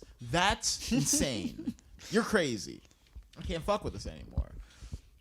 Well, either way, she tried to flex again, fizzled, and then they definitely ditched her and left her with the bill. They leave her with the bill, which you left her gotta with the do. bill. When you're No, a guy they, like, Gene shot her. Starwind, You missed I the mean, part it where they was- shoot her. Well, yeah, that was. yeah, he hits her with a cast around. He's like, let me try out this cast around. She's like, those can't do anything to. And she fucking. Yeah, fizzled. and yeah. Gene's just But like, she survived. She just like got kind of. Yeah, she's just like, no. Yeah. Meow. and he's like, put that bill. Put that on bill her. on that bitch I just killed. It was mostly her food anyway. What kind of establishment would let you point at a knocked out woman on the ground? And you're like, charge my bill to her. And they're like, all right. I'm like, okay. Is that how I get people to pay No, for that's them? the world they're It's like in. I just stand up and Again. knock her out at the IHOP. Dude, there's no rules. It's Bring your little Knock her brother out. to the brothel. Jim, we can just do whatever to her, dude. It's like there's no rules. Cosby is cool in the year 4000, dude. Yeah, it's not dine and dash. We Bring your worship brother him. to the brothel. Get a naked android to fly your ship, and Gene make the Starwind cat is girl foot the bill. saying to Jim Hawking, he's like, Jeffrey Epstein was right in the year 4000, dude. It's cool. It's like, quit being lame about this. But yeah, so they ditch Asia, and that's our first of several episodes that are going to be about this next arc, which is getting the gang together. Because first we got to get the ship. Yeah. Now we got to get the crew and get the fuck on out of here. And that's we're gonna just, that's what happens next. We get into the next episode. It introduces. It's like, her name is Twilight Suzuka. She is here to kill. And it's like, neat. Yeah. Dope. No one has ever seen her face, and if you have seen her face, you haven't lived long enough to tell anyone of what her Yeah. face looks like. Those who see her face don't. It just shows like a picture of her butt naked in her room for some reason. Yeah. This is the only face Yeah. that. This narrator is great, by the She way. is hot as shit. You couldn't get with her. She is too hot for a man Suzuka, like you. the baddest bitch. Her name is Twilight Suzuka. She hangs at the club.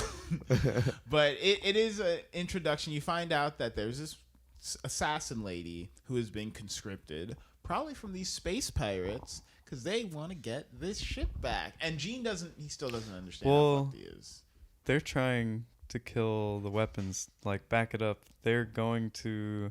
They're going to friend, Fred Lou. Fred Lowe, yeah. Fred Lowe. To get the weapons. get equipment and ammo for his spaceship, Yeah. and get some And he's caster like, rounds or caster shells. Well, Remember, Twilight Suzuka is not a special woman. All women are special. I was like, that's a line. That's a fun line. Yeah, I it wish was. it's a good, if you're out there trying to get a date in the modern era, that's a good line. Just tell her she's Yeah. special. Tell her she's special because all women are special. Goes all, yeah. They all, I'm sure they will appreciate it. all women are special Olympics. Did it on them. So Suzuka is a killer. She just murders people left and right, and we're to know that she's been employed to take out someone. We cut to Gene during his first landing sequence, and he's like Goofing. he's coming in hot. Goofing. It's letting us know that Gene is not very familiar Gene with how to could pilot not a land spaceship. this spaceship if he was actually flying it Don't at think this this kid's point. a hot shot. He's not good. He's abjectly not He's good. an amateur, Yeah. but not for long. But then he's like, we need to stock up the ship. So they go to see Fred Lowe, And the big conceit here is he's Gene's weapon guy, but he's Gene's weapon guy because he wants. Wait, you forgot the part where like Swanzo and his partner is all like, "You're gonna see Fred Lowe." Like, ew. They're like, "Don't buy weapons from him." it's like, but we have no choice. It's like he gives us the best deals. He's got or all whatever. this stuff. Yeah, and you find out why because man, Fred, he wants to peg Gene in the ass. He wants to and Jim. he wants to box that 12-year-old prostate, bro. He did mention that he wasn't interested in Jim, but maybe in a few years he can't wait he's to see what he looks like. 2 more years. He's like, "Oh, Jim, 2 more years from now, and I'll put my tongue in your ass, homie." He like hugs them for too long, and then like when Malfina's like, "Oh, like hi," he's like, "Pleased to meet he you." just shows like super aggressively, like complete I am not straight. disinterest. Like, Did not care. Hello, what she had to woman. say. Yeah, he's like, "Hi, pleased to meet you." Jim, female. How's it going? Gene, let me smell you. Let me just smell your dick. Blow on your ear. He does. He whispers into his ear. It's like, "Ooh, Gene," and Gene's like, "Ah." Gene pulls out the piece. He does. He points a gun. Yeah, a he double points. barrel. I told you he doesn't judge who Gene's he pulls like, it out "I on. ain't no gay. I ain't a gay. I'm not a gay." He's like, "Hey, I don't like your jokes." That's literally what he says. He's like, Fred's "I hate "Come your on, jokes." You know my little dick rubby joke where we rub our dicks together, and Gene's like, "I don't like that joke. There's no punchline." But yeah, and so they're like, "Dude, Suzuka's gonna kill you," and he's like, or no, He's like, well, no, that's No. when she busts in. "Oh and wait, then- I jumped way far ahead." He's like, "I need to buy weapons from you," and he's like, "You can buy weapons from me, but you got to do me a favor." And he's like, "What?" And what does he say to him? I'm trying to remember. Maybe I'm mixing this up.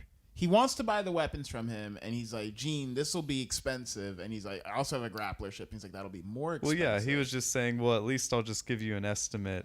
And then she literally busts in. Yes. And then- that's it. And then at that point, he's like, oh, well, I guess all He's like, the "Help! fight happens. Yes, help me, Gene, help me. Gene. Yeah, in she's the gonna kill in me, the Japanese, Gene. like in the sub, it's so fucking hilarious. He's like, Gene Starwind. It's like, Gene. So anyway, long story short, he fends her off and she says her classic line about, oh, like, I failed to kill you, or Before she set a time sunset, limit. yeah. Yeah, I failed to kill you before the sunset, so you'll live till the next sunset, and then I'll be back. And How then- many sunsets will you Yeah, see how many before you sunsets? die? Yeah. So, and then Gene's like, well, characters like that generally stick to their words, so Yeah, we're yeah. gonna go get some sleep. We'll see you tomorrow. Yeah. And he's like, "No, Gene. Yeah, no, Gene, stay with me, please. Gene, stay." So, Sleep but with basically me. at that point, he gave him the option to supply him for being his bodyguard, because hiring a bodyguard to protect him from someone of the caliber of Shizuku would cost, what was it, like 750,000 or something. So I'm sorry. All right. I want to just apologize for the listeners at home because we're coming back from some technical difficulties here, but we're still with you. And first, I'd like to apologize for not mentioning Shinsekai Yori on our Anime of the Decade episode. But back to what we were saying. What I like here about the fight between Gene and Suzuka is that Gene fights like Jack Sparrow. He fights like a little punk. Like, he goes into Fred's place. He's looking around at all this shit that's obviously not his. And he's like, I'm going to fuck it. Fred's a weapons dealer. I'm fighting this girl here. She just, like, cut the ceiling in half. I don't even know how the math of that works. But I'm going to do my best. So he runs and he grabs this, like, bejeweled, emerald-encrusted scimitar off the wall. Like, and just chucks And it. he just fucking throws it at her. But he like uses them as nunchucks for a little bit. He gets showy So with it's it. like, It was very He puts a little parsley martial on that arty. salmon. It looks like he spent many years in the dojo. I like that the show took the time to show that Gene will bullshit in the middle of combat. Because it gives us like a good perspective as to who we're dealing with, you know? Yes. Like, he just learned how to pilot a grappler ship. he's not good. He's out of it. He just learned. It's like when he was dealing with Asia, it's trying to show that he's like out of his depth. This woman is a fucking killer. And yeah, Gene's been killing schlubs, you know? Death Rob was a big take for him. And Death Rob went down like a bitch. Yeah. Like... 31 kills? Yeah, right. Sure. Yeah. What, in Halo? Like, what the fuck? Telling me this bullshit, Death Rob. In one game or in like 10 games? So it's cool to see Gene is then now dealing with a woman where it's like, no, you aren't going to get one on her. She will kill you. She will kill you fucking dead. You have no chance. And he has to win by running out the clock, which is fun because it shows that he's like a Joey Wheeler type, you know? He presses his luck. He rolls the dice. And he gets away every time. He's got the ball rolling on the roulette wheel. You know what I'm saying? Rides away in the sunset. I think it's fucking funny. He's a rascal, dude. He's more of a rascal than most main characters. That's what this whole show is. The big sunset. It's a giant long sunset. It's a boy becoming a man. Yeah. And you got to get your wiliness out of you. You got to get it out there. You can't keep scamming people when you're like 30. It's not a good look. But when you're like 24, it's like, yeah, I'll show up at your party and eat all the food out your fridge, you know? What's up? I'm a scumbag. I ain't learned yet, and this hellish space environment ain't the one to teach me. Is how I feel. Yeah, like he wanted to fly in space so bad, but he's learning every adult responsibility of how much a ship costs and how much it costs to maintain it and arm it and have a crew and it costs go anywhere. This ship cost everyone. I'm the first person to touch this ship whose life hasn't fallen to immediate tragedy. Yeah. Like everyone else involved with this ship, including the woman who pointed it to me, everyone's life fell apart. The men who were handing the coordinates off to her, dead. The people who paid to have it found, dead. The people who built it, dead. The people who conspired with the builders and gave them the secret, dead. Dead. Everyone dead. And he's like, I don't know if I'm cut out for this shit. It's a really hot ship. The block is hot. and so he leaves. They go out into the wilderness. They're living their lives. He's making his deal with Fred Lowe. He's like, I'll let you have my sweet hole for outfitting my ship with Persian racing rims. You know? And Fred Lowe's like, I'm good for it. Bluetooth speakers. Let me plant a little kiss on the lips, and I'm good for it. You know I am. I'll seal it with a mwah. And they're off. Gene is rightfully skeptical of what's to come. He's like, that woman seemed very professional. Something I am not. Weren't they like talking about something totally different? Like, well, no, we already just like, oh, what should we get to eat or something? I don't know. It was like oddly something casual. Yeah, I think they were trying. And to then all of a sudden, you just see like, it just like sometimes the dialogue reminded me of like Oblivion. Like level shit. It is where very it's like, short and hey, direct, but stop. I mean, I also feel like so much happens on screen no, it's that just like Suzuka just is like appearing on a sunset, and like she's just like, oh, I challenge you, Gene Starwind or whatever, and then you know. Oh yeah, Gene has no like, choice. Gene is like, oh, he's like, I know that there's a scene failed. where no, this is the moment where Gene is like, I am Gene Starwind. Like it was so like odd. It was like so. No, I remember they're trying to solve the Suzuka problem, and I remember going over some of their solutions, or they like reveal some stuff about the universe. Because Gene's like, if I'm gonna defend you against a woman like that, I'm gonna need caster shells, Fred Lowe. I'm gonna need you to get me caster shells, and Fred's like, those are antiques. And that's one of those lines that you're going to have to hold on to, that it's a caster shells are antiques. And people think it's weird that Gene has a caster gun. Yeah. Like, it's not a normal thing. Because you're not going to get handed a lot of the backstory of the world that we're in, or the worlds that we're in. Yeah, you just get sort of hints of like, why does this do that? Like, there's just all these factions, and for some reason they hate each other because of there's just not enough space in the whole universe, I guess. And that little detail alone just tells you that, like, oh, caster shells are looked down upon. They have like a huge disadvantage. Well, I feel like it's more like people don't. I wouldn't be surprised if 99% of humans don't believe in like magic, in the way that magic is abjectly prominent in this fucking world. Like, that's one of the weirder things about Outlaw Star I don't think people get into, is it's like there is Tao magic, there is Senjutsu or whatever. I guess if you look back though, Jim made such a big deal about Gene never having been into space or whatever, and it seems like even going into space was some kind of privilege. So maybe once you're in space, this is just like a whole different world you're now open to, and yeah, you're just aware of different things. I don't know. It's really odd.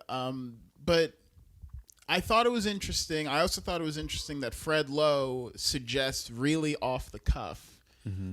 He's like, you know what we can do to solve the Suzuka problem is we can just find the person who hired Suzuka and we can murder them. Mm-hmm. And he says it with like a smile on his face. He's like, Gene, we can just kill the person who hired Suzuka. No. And it's like that easy. And I felt like that's like a good insight into like, this is how things get done. Like a guy like Fred Lowe, a people cream are just puff, yeah. by all definition. People are just whacking each other. Yeah, these people, it's very open gunfire in the streets, apparently. It's very classy mafia-like, you know. Mm-hmm. Yeah. Hey, he wants to get rid of me, I'll get rid of him first. He is like an arms dealer. I can't imagine he's a very wholesome individual. Yeah, he just tells people, hey, find the guy. Because remember, he did say he doesn't ask questions to who he sells to. He just sells. Fred's definitely a glory hole kind of guy. Like, he doesn't ask. He's like, I just, I they just want put it, I got it. Here they go. The hole was in the bathroom when I got there. You know? It's not of me to ask what's on the other side. It's not my business. It's not my right. But so then they go out to get some food. I think Malthina is going to learn how to cook. Yeah. Because she's trying to be human. I might be mixing. Is this going to be another sad android story too? No, man. Is it a happy android Don't think story? of her like an android. All right. Just think of her like a real person. Like, we're not gonna get. We'll get it. It gets deep. This shit gets deep. I don't want to spoil things for you, but it gets pretty out there. Like, I didn't expect this show to get out there. Okay. But it goes out. Out. It goes like literally Buckle out up. there. Giddy up. They're in space, but like, dude, they're going like out. Yeehaw. Yeah.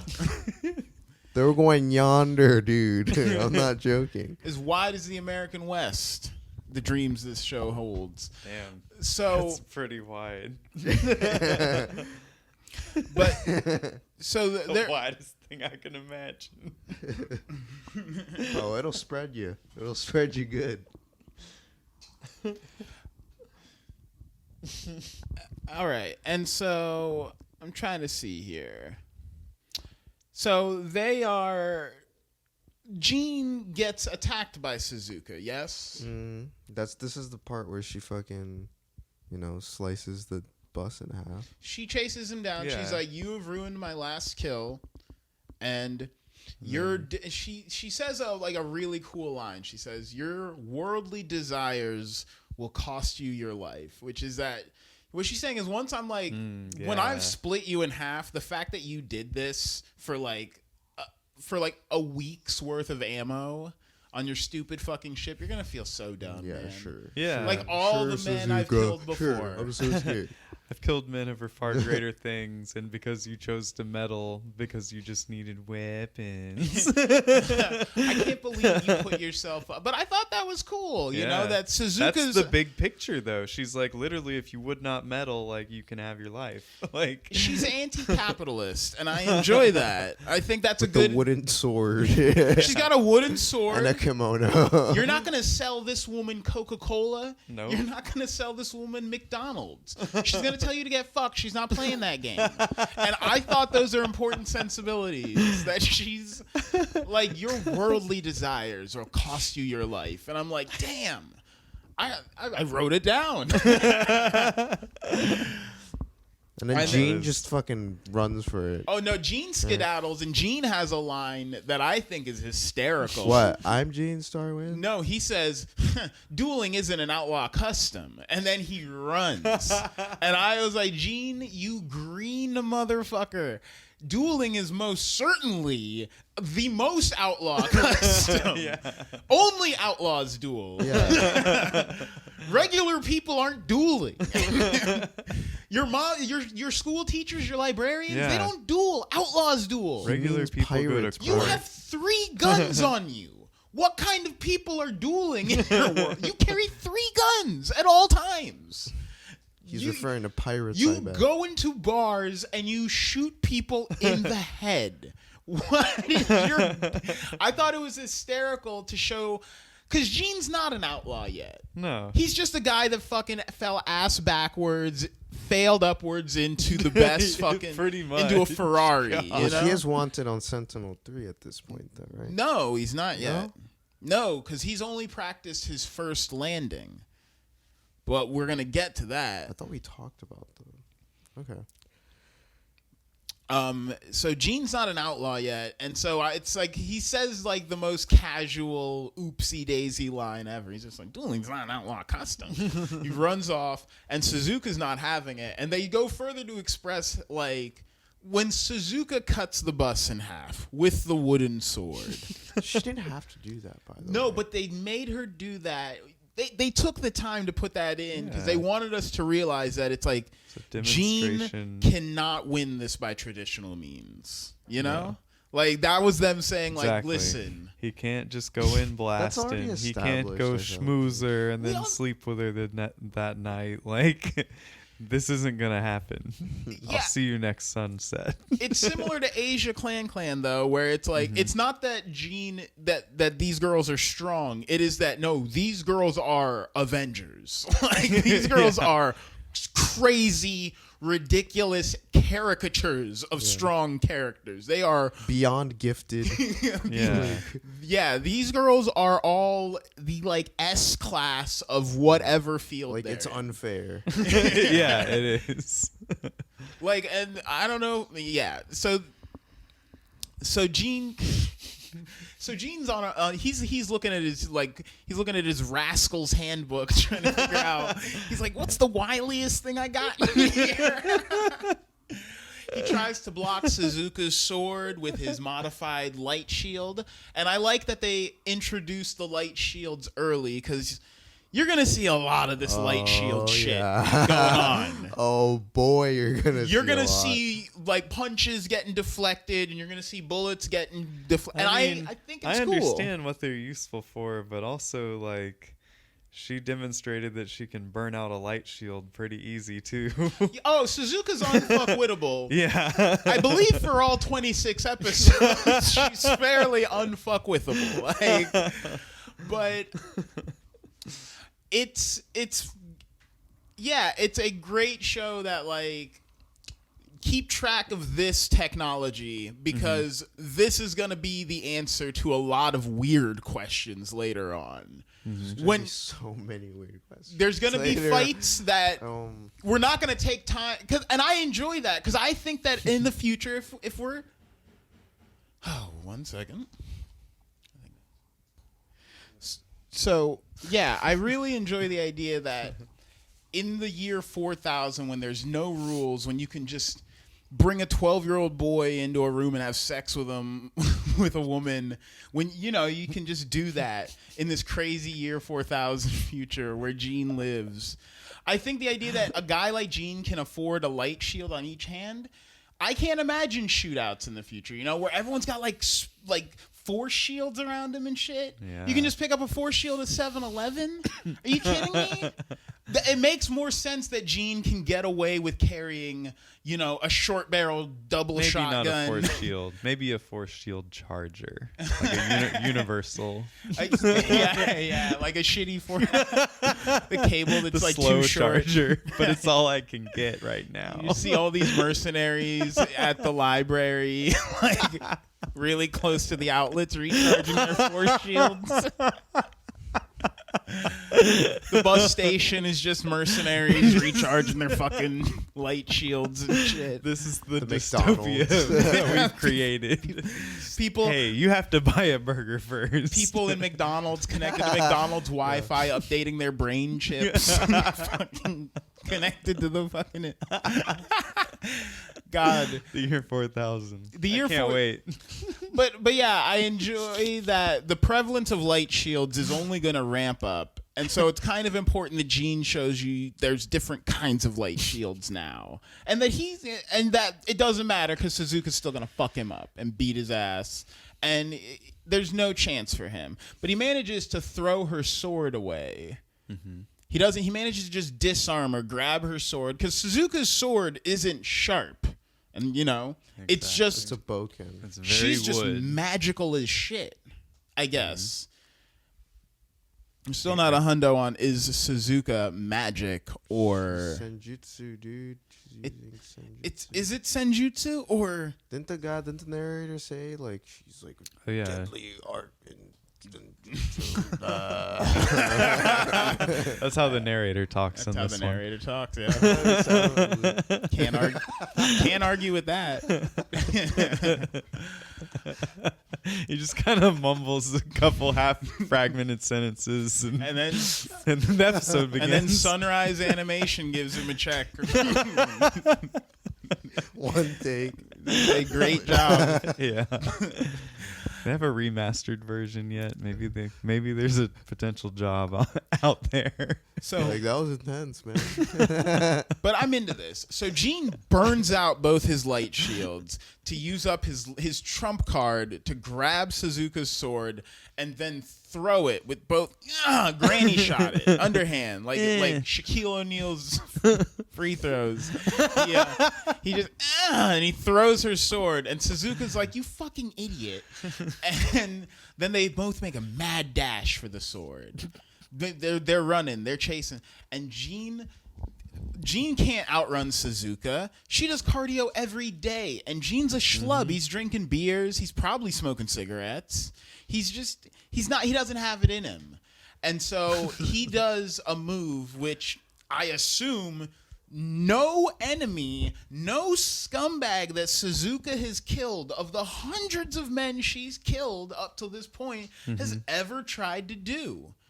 Gene tries to fucking get her buck ass naked. Yeah, and not to divert, but when we get into the other space cowboy animes, let's do like a fun character compare and contrast of our space cowboys and their, like, what are they into, what do they like, what are they, scumbags or are they saints? Like, what's There's the a lot deal? of parallels. Dude, Yeah. There really Gene is. is horny as shit. Gene will fuck a frog woman. No. Yeah, This he is what- would. No. This is what Nick this is would what Suzuka fuck gets. a frog woman. No. This is what she gets. This is what she gets for wearing a fucking kimono to battle. Okay. It hasn't been a problem because she hasn't fought perverts yet. But you know what? only Perverts fights think dudes, outside dude. the box. That's why we're all in Minetta's diaper together. Because they think outside the box, dude. You don't get grape rush from a sane man. Whatever, man. That was no grape rush. This That is was- Gene's grape rush. I wasn't. And he grabs her. And then she gives up. She's like, I would fight naked. I don't care. She can't let them Oh, titties right. fall.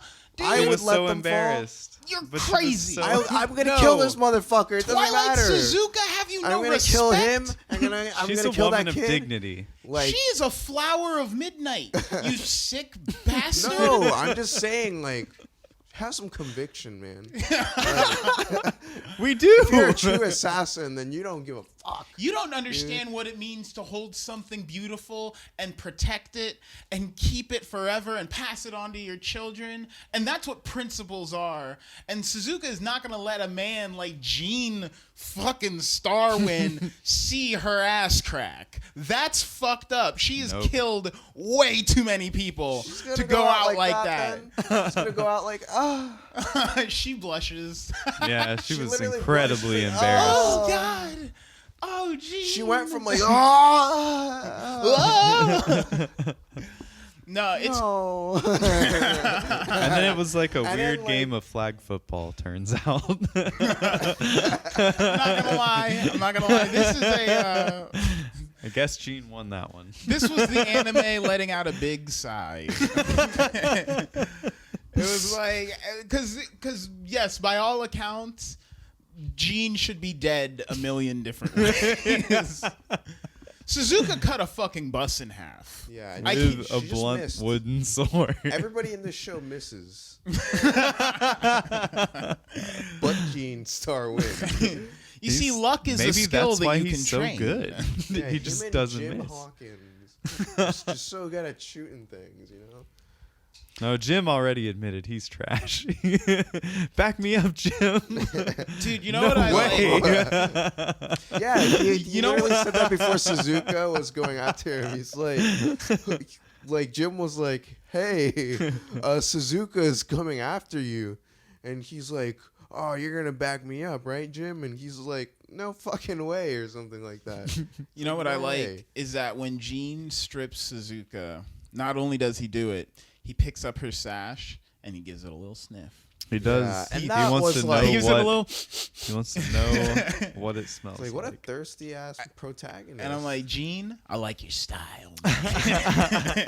Ew. You got a thing going on, man. And so he makes Suzuka make the devil's deal. He's like, if you're gonna kill Fred, you got to kill me first, and otherwise I'm gonna break your sword. And we don't know if this sword is sacred to Suzuka. We don't know if she's got a trailer full of them at her back at her apartment. Or maybe it's special and that's why she can cut a bus in half. She's like, yeah, It's break a that sword. I got Harry Potter sword. I got a basement cooler full of Boku Dans. Bakugan. Basement full of Bakugans. I got a basement cooler full of venison and Bakugan. Wooden Bakugans. Bokudens? What is the... Someone help me. I don't know what it's called. had Someone one. rescue me from this hell. Wooden sword. It's or whatever. Has one base damage. Breaks real easy. So yeah, Gene's like, I'm gonna shoot this fucking wooden sword with my pistol, with my +5 pistol. And she's like, no, don't. All right, I'll kill you first. And she's sort of like, I guess she's like, I don't really care about Fredlo that much. I already spent the money. I'm not worried about these people coming after me because who gives a shit? I'm Twilight Suzuka. That's not even my real name, maybe. Who cares? Gene gets a freebie. I'm not gonna lie. Like He does. similar to last episode, he gets a freebie. He gets away with it. The Kataro Empire still wants his head on a pike, but he gets away with it. He's pissed off some unknown assassin guild with Suzuka, but you know, those are when you're an outlaw, these are the kind of problems you just build up. You just don't give a fuck. You don't give a shit. Do you know how long Hilda's enemy list was? It was her entire friends Everybody. list. So is everybody. Every single one. And she's like, I'm an outlaw. I don't wear condoms. I give you a fake name and then I skip town. That's how we do it. That's how we do it when you're an outlaw. It's wild. She's on Viceland getting interviewed. And so we cut to the next episode, and we're on the the sixth dramatic intro. The show starts to have these dramatic intros at the start of each episode that kind of give you a bit of the history. And this one's like, with the narrator mumbles something at the you. 108 sons, and you're like, who are the 108 sons? Led by their fierce lord Hazanko, and you're like, damn, this guy. The Chinese. The Chinese. That is such a cool thing about this show, is that it's like, these pirates are Chinese. Make no mistake. Yeah. It's like, whew. Using Tao magic. Using Tao magic. Big demon magic. Confucius would have never guessed. Could have never in his wildest. Hazanko's that like creepy, like if in the intro, like that creepy purple face. Yeah. In that one part of the intro, it's like that guy. And they're like, Hazanko has troops that use senjutsu. It's pretty interesting because we're about to ramp up on the pirates, you know? Because like Hazanko is like a general of like the empire. Well, so we're getting some of the scope and scale where it's like and there's an emperor, and he's supposed to and he wants to overthrow the emperor. Yeah, so it's like there's 108 sons, which means the pirates control at minimum. And they don't imply that the 108 sons are all of the pirate star systems. They say the 108 sons are like the top of the pirate star systems. But so you're like, there are at least like 200, 300 and something pirate star systems. So we're talking conservatively like 3 planets a star system. We're like, there's thousands of there are maybe billions of pirates. This is wild. The billions of pirates. That's the scale and scope of like the crime we're dealing with, which is gnarly. Yeah. It's pretty cool. It's hard to wrap your head around, but it is being born on a pirate planet, destined to be a pirate. Just when you get into year 4,000 shit, you know, this might even be year 10,000. I don't know. I'm trying to fit it with a round number, but I have to admit I don't know when this could take place. But I do feel like this could happen. We know that being aliens are casual. We got a frogman and no one's impressed with him. You know, we know that, and we know that there's Kataro. There's Katarals. There's lizard people. There's tons of planets. I guess thousands upon thousands upon thousands of planets. Was there a weird lizard scene person yet? Like a maybe in the background, but okay. Yeah. There's like weird lizard people scenes like yeah, later in this show, but it's a fun big universe that's not going to really I realize they're explaining who the 108 sons are, but even by explaining who the 108 sons are, it goes further to not explain what a lot of that shit means. It's also not what I typically thought of pirates to be. You know? Yeah, they're not like our peg leg eye patch pirates. You're like a legitimized like millions militia. Of peg legs. Yeah. Billions of eye patches. Think about it. Yeah, y'all don't have hooks on your hands. Not even a single pet parrot. Yo ho ho and all the rum that was ever. I don't know. I'm sorry, y'all. This was a bad pirate joke. I'm gonna take this out. I'm gonna cut this out. So they are running launch simulations. We cut to our boy Gene, and he's eating shit. He's trying to run launch simulations because he's like SUX. Because he's like, real talk. I don't know how to drive stick. And his parents just got him a fancy new stick shift. And he doesn't know how to whip it around the block. So everyone's like, hey, guy, nice ship. And he's like, yeah, Yeah, it's a pretty nice ship, but he doesn't know how to actually fly it. He's only been a pilot for about a week. Yeah. And so he's panicking. He's waking up at 6 a.m., tippy-toeing down the stairs so no one hears him, and getting into the cockpit. And he's running simulations until everyone wakes up, comes down to 8 a.m., and they're like, Gene, what are you doing up here already? He's like, oh, I was just eating some cheese out the bag in the fridge. I wasn't. Don't worry. If we ever need to get up and go, I can totally fly the ship. Don't worry. But he's panicking. He's freaking Sweating out. bullets. He's sweating. And Gilliam's like, I'm going to throw you, hey, Gene, what would you... And Gene's like, all right, I got this. All right, I got to flip the main breaker. And he's like, yeah, do that. And he's like, release the pressure valve. And then he's like, all right, now charge the hydroxy cut. And he's like, all right, charging the okay, whatever. And then Gilliam's like, oh no, Gene, reactor 3 is overloading. What are you going to do? And he's like, I'll re-divert the power to the other 2 reactors. And Gilliam's like, all right, now those 2 reactors are overloading. And he's like, what am I going to do? And he's like, Gene, they're overloading. And he's like, what am I going to do? What am I going to do? He starts crying. And Gilliam's just like, they're all going to die, Gene. Figure it out, Gene. Everyone's dead.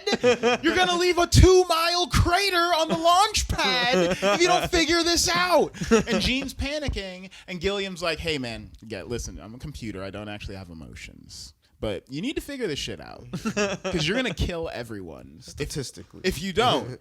And this is going to happen. I'm going to have errors like this. I can't not. You're a space pirate. You need to figure this shit out.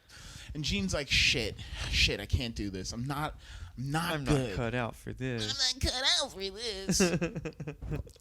And so he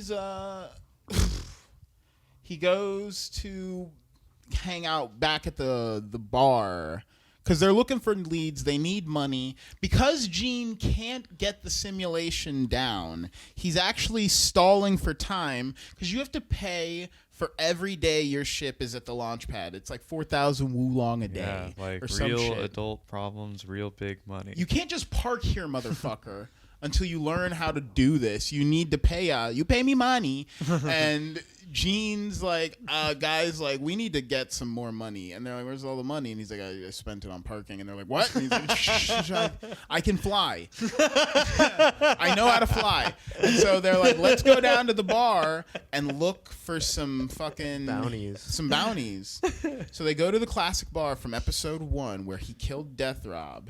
And he's like, the girl runs up to him. She's like, hey, Gene, ain't seen you in a while, Pookums. And Gene, he gets 2 handfuls of ass, bro. Yep. He's like, that's a good girl. And then like digs into the scoop in a way that I don't think you could do in an anime anymore.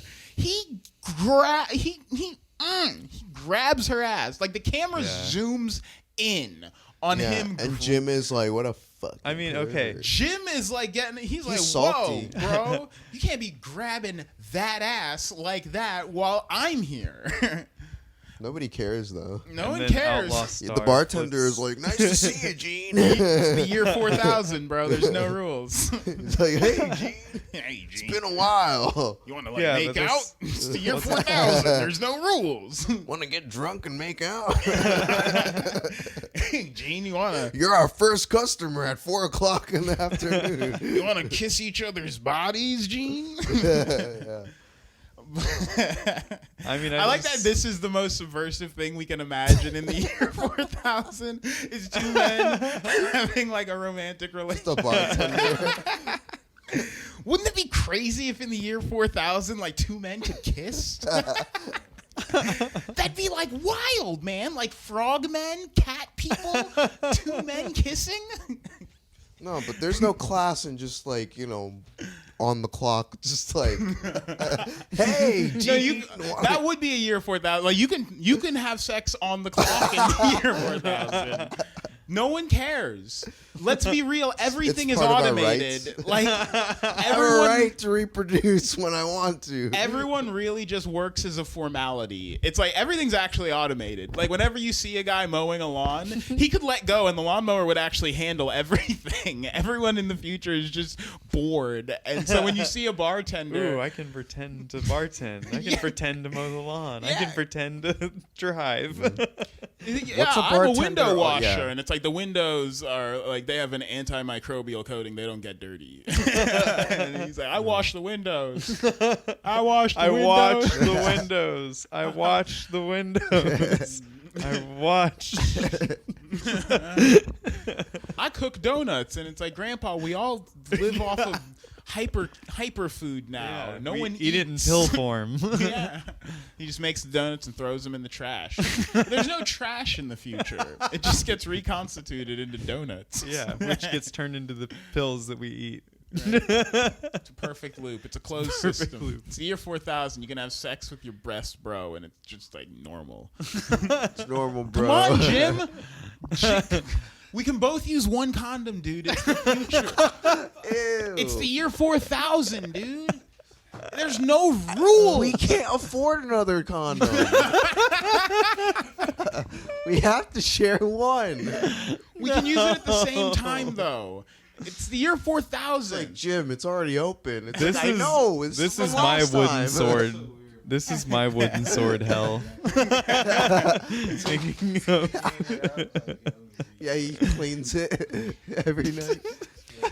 So Gene's like, "Hey, man, has there been any bounties since Death Rob?" And he's like, "No, bro. You killed Death Rob, and that was honestly like, that's your biggest shit you've ever done, pal." and so that's cool because it lets us know that bounties are rare. You know, they're not like Gene's not got like 100 kills under his Or at belt. least on that planet, you know. Yeah. It kind of gives us an insight into that Gene's a little bit less experienced than he's good, but he's not as experienced as we might have thought. Because, you know, these bounties aren't apparently common anymore. They consider actually being sluts. Or maybe, like, they just killed everybody. Maybe they're, like, the best bounty hunters there, you know? Maybe. But I thought it was cool that they're like, we could sell our bodies. And it's kind of... I think that was just a weird old 80s, like, joke. Or 90s. I think... Are you really... Oh, no. We have Snapchat and OnlyFans right now. And you're telling me that them saying in the year 4000 we could sell our bodies is like an 80s? It's a kids show, though. This is not... yeah, It was, like, put the out murder like a in kids show. episode 1 in the first 2 minutes. Wasn't it, like, put out, like, a kid, like... yeah, this was on Toonami. And that Were was they the saying thing. shit like that? Like, They- on Toonami? I don't know what the Toonami cut of this. My memory I does mean, not remember. All that. I'm saying is, in order to have Toonami, There's, like, straight you had up to have movie. like basic cable, and then this is also playing at the same time where you could flip to Comedy Central and the Man Show would be on. So I wouldn't be surprised what I saw on. But so they're like, well, if we can't be sluts, if we can't sell ourselves, then we're gonna have to figure it out. But we're eating broke tonight. So Malfina, android with no taste buds, you will cook us dinner. And so she's like, all right. She just wants to serve or help or I whatever. guess I'll learn how to cook. You know, what they don't show is all the time Malfina spends like just crying on screen. Like she's just constantly crying and they don't know why. So Gene They and just Jim leave her alone. they asked the cameramen for the show to keep her out of frame a lot of time. They were like, Oh, how it sad. reflects Jim. You has- told me what this is this, wasn't like, a sad meta android stuff? story. This is meta ass. Like, She's just back there like. And is she Gene's like a just webcam girl or some Gene's- shit? Like, Gene's yelling at her. He's like, "What is it this time?" She was already sad to exist to begin with. Jim's She's like, like the "Calm down." ultimate sad girl. Fucking original. crying android. calm down. You have to pilot the GX. We get it. You're not human. You don't know what that means. We don't know what that means. We don't know what it means to be human. Get over it. Malfina, you have to pilot the GXP. Get in the blue goo. Do we have to change that out? Yeah, what's the policy on that? Who does that? Is that Gilliam's job?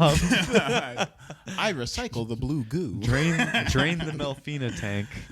And so they throw some chlorine in it or something. Yeah, clean. Someone scrub this. Sure. Yeah, sure. But But may so have pooped. Malvina cooks the food. They have a fun, it's a little relaxed moment with the crew. Everyone's having fun, and you're like, oh.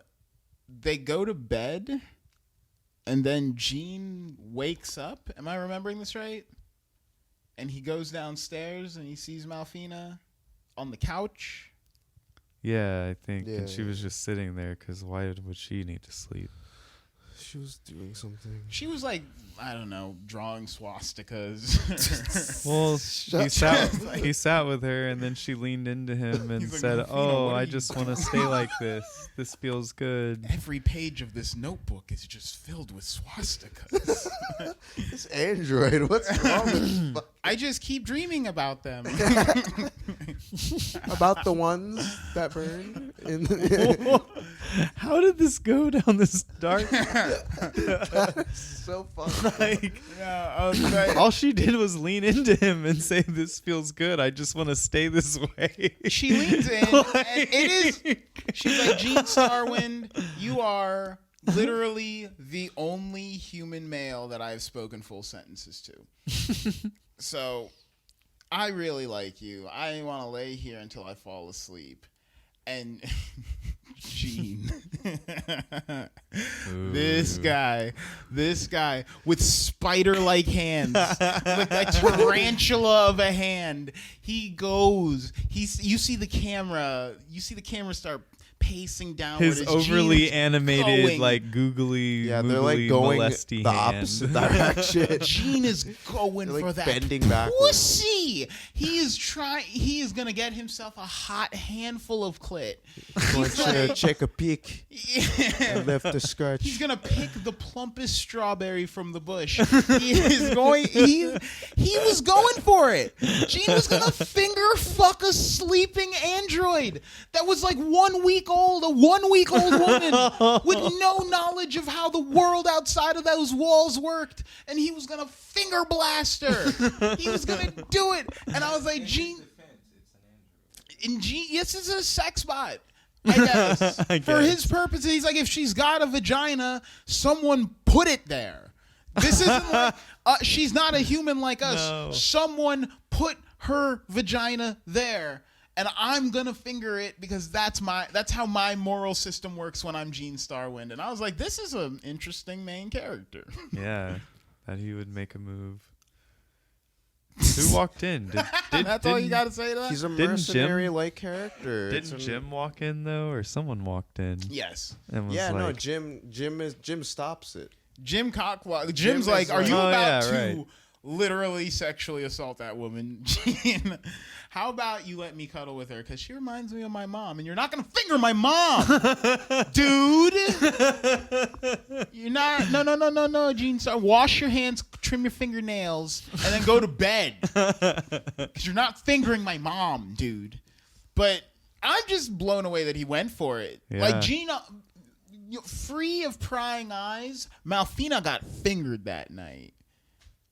She dodged a bullet, yeah. but she It It would have been a big Outlaw Star scandal going on. Imagine Gene without Jim. Jim has saved him from making dire moral mistakes. I don't know though. What if Malfina's Jim into is like it? the voice of reason in his life, literally. Is it wrong to be the first man that an android loves? Apparently in this I show, it's don't okay. know. How long- Android ethics? I don't know. And we don't really know she's an android. She's a woman in a suitcase. We haven't seen her like Dude. intestines. I need to see him cut in half.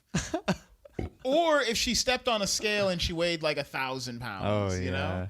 But otherwise, she or she kinda like crushed someone's hand. Is Like, suspended in I'm the blue telling you, it goo. gets deep, So maybe dude. she's not that heavy.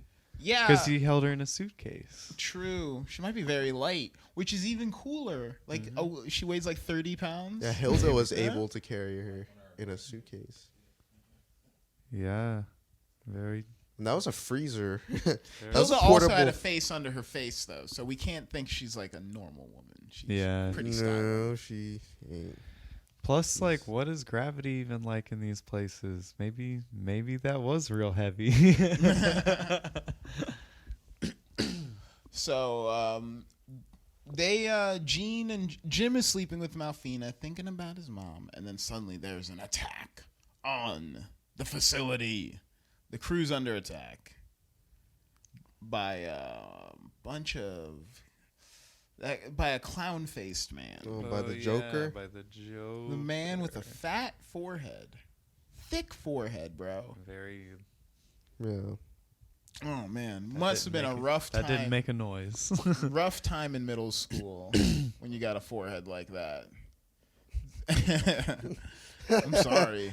Head ass. Yeah, head ass. At the cafeteria. Poor guy. No, I actually want to feel bad for this. Oh, you feel bad for this clown? For this motherfucker? fake backstory you just put behind this terrible person. Yeah. Maybe if they bullied the bad behavior out of him, he wouldn't be trying to kill Gene Starwind. So, yeah, they're under attack. Gene's at the base. Malfina is getting attacked by this big-ass buff dude. Super ripped, super gigantic guy. He's like 8 feet tall. He like has to duck to get through doors. This guy is inconveniently large. Like, you gotta, it's like, hey, can I ride to the movies to see Sonic the Hedgehog with y'all? And like, let's be real, Percy. Come on, dude. I drive a Mini Cooper. Like, what the fuck is you? Come on. We don't have the flatbed this weekend. Dude, I knew a guy one time that couldn't ride in, like, my car with other people. Because my car was a Saab 9.3, so it was a small car. Cut this part out because he might be listening. Oh, no.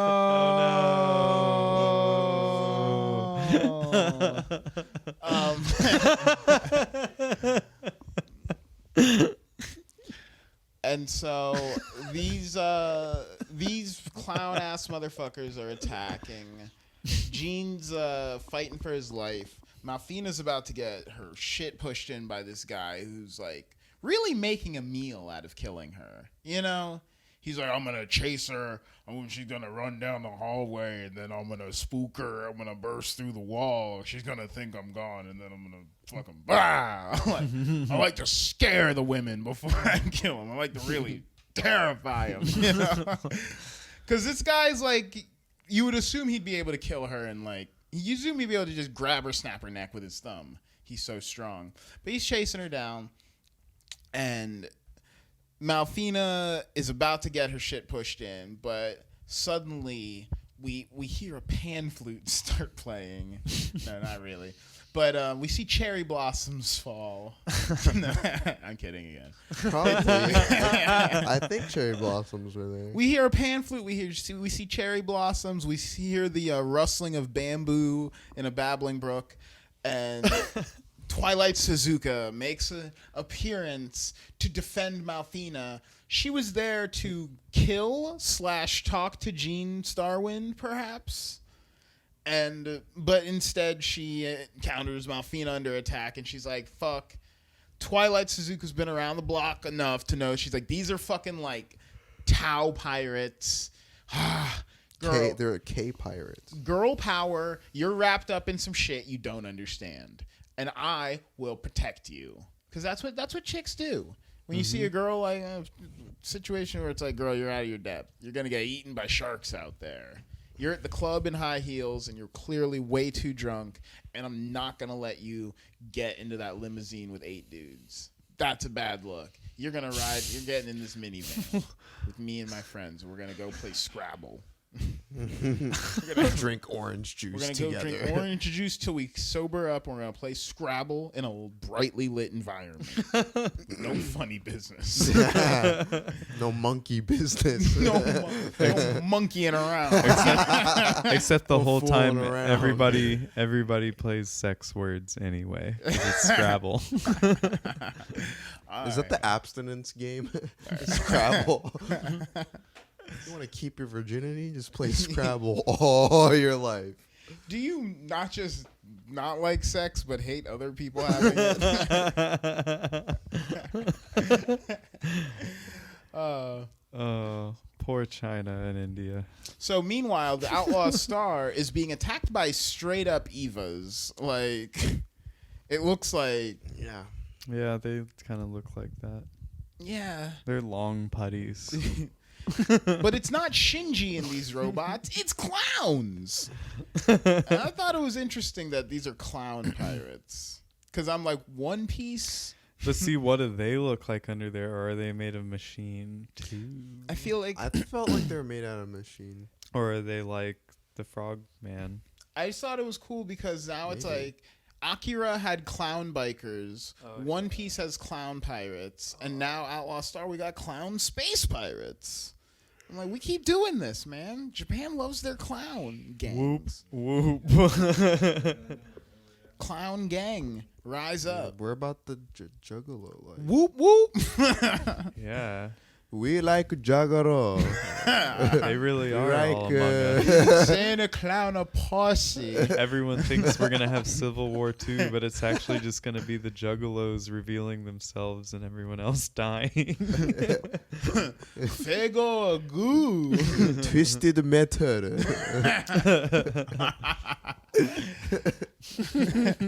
Do you watch it?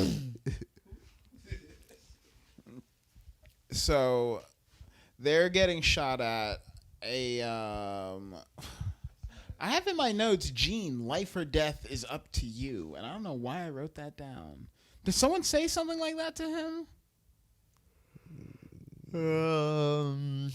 Gene is life or death up to you. I don't know. knows, man? Jim's shooting at the he's clowns from the always life or turrets. death for every situation he's in. It's life or death. Jim's shooting at the clowns from the turrets. Gene gets shot with a little bit of the clown's poison needles. And they manage to fight off the attack, though. I'm into it. He like heals up, like he has to heal up with Malphina Yeah. to get the poison out. They get attacked again by the. You know what? I'm mixing up the events here. They got attacked earlier, and This Gene. is like one of my least favorite episode in my opinion. Really? Yeah, Dude, I there's was a part kind of this like, episode when the clown skedaddles, where he's like, "Until next time, Gene Starwind," and did- then he just got zoopity needled. doops out of the screen. It's like such he a like backflips out of the region. it's like a weird thing to be like he backflipped away, and it's like, well, how far away? And it's like miles. all He the slipped way. over hills. Like he All the way. backflipped like hundreds of feet away at a time. Like it looked like a flip book, like animation almost. I like, thought that where- was so cool. Oh, you thought it was so cool? Yeah, dude. They're getting so He Gene, backflipped out of the frame. So earlier on, Gene got ambushed by this clown who managed to pop a single round of needles into Gene's side. We're learning that those needles are poisonous. So now Gene is succumbing to the poison, and the clowns attack again in the metal suits. That's how it went down. You guys are Jim's- gonna need the antidote. Classic plot. Suzuka comes back to the ship with Malphina, and Malphina's like, "What the fuck happened to Gene?" And they're like, "He's poisoned, I guess. I don't fucking know." And I guess in the year 4000, I feel like any kind of poison they would have at that point would kill you like instantly. We already have poison that can put you in the ground like a second after it gets into your blood, you know? So I feel like future poison should be like, it'll kill you and anyone who tries to move your body. Like, you'll start exhaling a gas that'll kill everyone around you as well. Like, I thought it would be something like that, but it's not. It's just he's poisoned. He's dying. So Gene has to get in the tank with Malphina. This is just really a really abstract construction so that we can get them both buck-ass naked. We got to get our hottest people on the show naked and put together. Because we're all horny.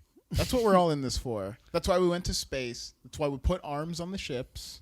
Yeah, what's everyone fighting and stealing and killing each other for anyway, right? We're all space pussy. super horny, dude. Crazy next level horny in space. That's what they don't tell you is when you're in space, it's extra horny up there.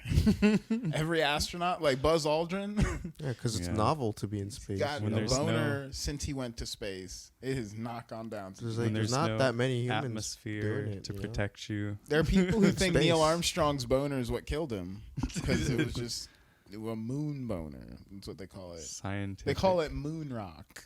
Zero gravity boner. He succumbed to moon rock. Zero gravity blood rush. They I don't know. in the Gundam universe, in the Universal Century, they refer to it as new dick. That's what girls mean when they say I got to get that new dick. The type That D. Shenlong. So they're being attacked while Gene is in the pod with Malfina. He's having flashbacks of his mom and dad. He's remembering his dad being like, Gene, get out. Why don't they put these ejector buttons on the inside? I love you, son. Yeah. Goodbye. Dad, no! Dad, why do they only put them on the outside? I don't know. son. I never thought of this. Why would we make escape pods that require someone to die to operate? It doesn't make. So his dad ejects them. They are fucking. He's having just a bunch of hallucinations so that she can heal him up. She's sucking that poison out of him using her by, weird like, android powers. By like spooning him. Yeah, he becomes Little Spoon. And by Yeah. being Little Spoon, she sucks the poison out of him. And cures his depression and PTSD. And then Gene gets out of that weird blue jelly. And Gene's the most smug motherfucker on the face of the earth. Because it is like, dude, you were just about to get killed by weird clown poison. The ship is under attack. We are not giving the clearance to blast off. They said that we're not clear to blast off till tomorrow, and I don't even think you've paid the docking fees here. Well, we're at West Virginia Spaceport. I was like, shouts out. Hell yeah. West Virginia, throw the horns up every time. But they're like, Gene, shit's fucked right now. And Gene comes out and like smirks. He like smiles. He's like, guys, I'm back. Guys, I'm back. And it's like, it's fucked. Everything's fucked. It's all bad. Everything's He's fucked. like, guys, don't worry, I'm back. And he like he like, you know, shows his teeth like, yeah, like, you know. And so they were like, you know what? This is it. I guess we got to get out of here. And Gilliam's like, doesn't want to say, like, Gene's never passed the simulations. He can't technically fly this thing. And Gene's like, I got this shit. And they get in, they charge up the laser, and Gene's like, goodbye, Hilda. He says that line, and I feel like that's the moment when they're like, we are outlaws now. Because the people at West Virginia Spaceport are like, if you launch from here, you're a criminal forever, and if you come back here, we're going to arrest you. And Gene's like, there's only 10 billion other planets I can go to, you know? Like, really, I got a ship now. This is small ball. Y'all don't matter. Yeah. Nothing ever mattered. That girl I had sex with the money from Death Rob didn't matter. That handful of ass I got earlier doesn't matter. None of this ever mattered. I've got a ship now. I'm living a different kind of life. I'm out. Yeah, it's like when you become like middle class and you drop all your friends. It was a very real-time, dramatic countdown. Everything was stressful. Then they started blasting. He says, I'm awesome at everything I set out to do with my life. And I was like, fuck yeah. This guy's an asshole. He actually screams. They're like, Gene, how are you feeling? He's like, I'm awesome, and I'm great at everything I set out to do with my life. I was like, this guy is great. He can't do any wrong in a show like this. He's believing it, dude. He is very Databayo or whatever. And so they take off, and it's like, oh no, there's pirates in space, and they're looking to cause you a ruckus. And that's where Gene's like, it's like, are you a bad enough dude? You wanted to be an outlaw? You wanted to guys, I'm back. You want to take us I'm out back, guys. and get our Like, space loot. kisses his biceps. You wanted to jump the fight club? Well, your first rule of fight club is you got to fight. Starch. He fight. And so he's like, all right, can I do this? Can I engage in grappler combat? I love this shit. They're being attacked by a rocket with one arm, and the arm is holding a samurai sword. And wielding it incredibly fast. It's like trying to take your money, dude. It's like absolutely insane. Like unnaturally. I don't even think that could happen fast. None of this. Metal doesn't move that fast even in space, and even if it did, would the ship stay that stable? None of this makes. It is so wacky. I never realized how Looney Tunes this shit was. To see two ships with arms, he's got a gun and an axe, and they're like, oh, God. And this is great animation. Yeah. No, This yeah, is it's good. drawn beautifully. They're zipping, they're flying, they're clashing against each other, and the whole time I'm like, I can't believe. I was like, oh, this is where all the budget went. I I was was like, like- I was wondering why everything was so like a little bit stale. It's like, what's the big deal about this show? I was like, oh, this is the big deal. This is where what you want to see. Dude, the G-forces in this would turn the people in it into liquid. Maybe they have G diffusers like Star Fox. And so I enjoy that they have camera pods. I thought that was cool that the ships, when they engage in combat, they shoot out like 1,000 little drones of Yeah. cameras. I was like, this was made in like the 90s? That's so cool. That's an intuitive. Like, That's so Sending out future. incredibly precise coordinates of everything it scans. and everything coming its way. Yeah. Yeah, it was fucking throwing the idea of like my ship threw an axe into the head of his other ship, and that it's like, it's the combat is silly. It is silly, but it's great. And those arms are so thin. Yeah, They look were like very- tubes. They're like angry little nerd arms. Like little T-Rex ships just having fucking crazy sword fights. I And can't- gunfights. Is there ever gonna be like a jock grappler arm, like like a big like a I want to see a grappler arm with a bicep and like a It tricep. feels like the police having a standoff against an iguana with a gun Yeah. taped to its head. And they're Yeah. like, don't get near that iguana. It's got a gun taped to its head. And everyone's like, oh my God, we need the SWAT team in here. It's like the ship, it's a ship, but it's got a fucking knife, dude. It's a wily little ship. And it's like, don't you stay the fuck away from me. It's like it's a whole spaceship. But the whole spaceship's like, you stay the fuck away from me. You get the fuck back. with a gun and a knife. Another spaceship with a gun. And it's like, I'll fucking shoot him crazy. There was one with like a whip. There was like whips on one. It's so Yeah. fucking funny, man. It's funny to see. They all have their loadouts, their variants. But this is grappler combat, guys. This is what Gene apparently is cut out for, because This he is yeah, maybe he's playing with cheat codes, and yeah, maybe he's playing with a ship that's made of an experimental alloy that other ships aren't made of, and yeah, maybe his flight computer is both a super hot woman and the most powerful assemblage of microchips ever made, and yeah. Maybe he's fighting guys that are in single man ships, and he's got a team of 4 working against Got a them. crew. But you know what? That's the pirate life, baby. You don't fuck with the straw hats because you're fucking with all the straw hats. And that's how it works. And so these guys get wasted. These guys get their shit pushed in. And then our guys are outlaws now. And they're like, "Ooh, that was a workout." Woo. And it's just like to be continued. We got to go to the Haifong system. And you're like, what the Haifong system? God damn, this is a Chinese-ass series. It's like the most Chinese anime ever made, maybe. Maybe that's the future. I love it. I don't know if that means something in Chinese, but I'm into Sure, it. the homeless people know what that means. We could learn. Right? But yeah, so that's Outlaw Star's first major arc, I guess. You know, that's Gene becoming an outlaw. Yeah. He became a man. By proxy, making Jim Hawking an outlaw as well. and just throwing money on the pile of the bounty for Suzuka. But now Malfina, she's a person. She's cooking rice. She's feeling thoughts about herself. Mm-hmm.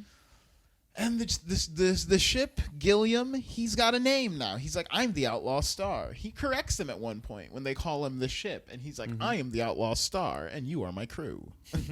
He's like, get it fucking right. All right? Like, what do you take? He is snarky. I do like it.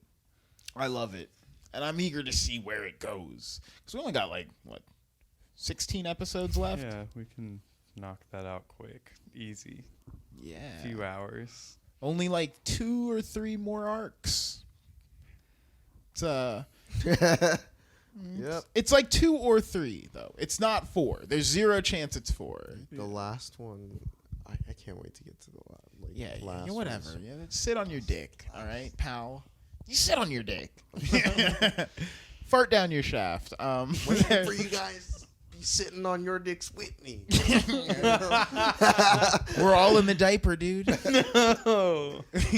So, all right. So, yeah, I guess we'll catch you guys next week to continue to continue this rustling down at the pasture. You hear? 'Cause This is an orchard, son. whatever. We're cowboys through and through. Y'all. This is a vineyard, and I'm ready to grape rush out of here. All right. Catch y'all next week. Thanks for sticking around. Yeah.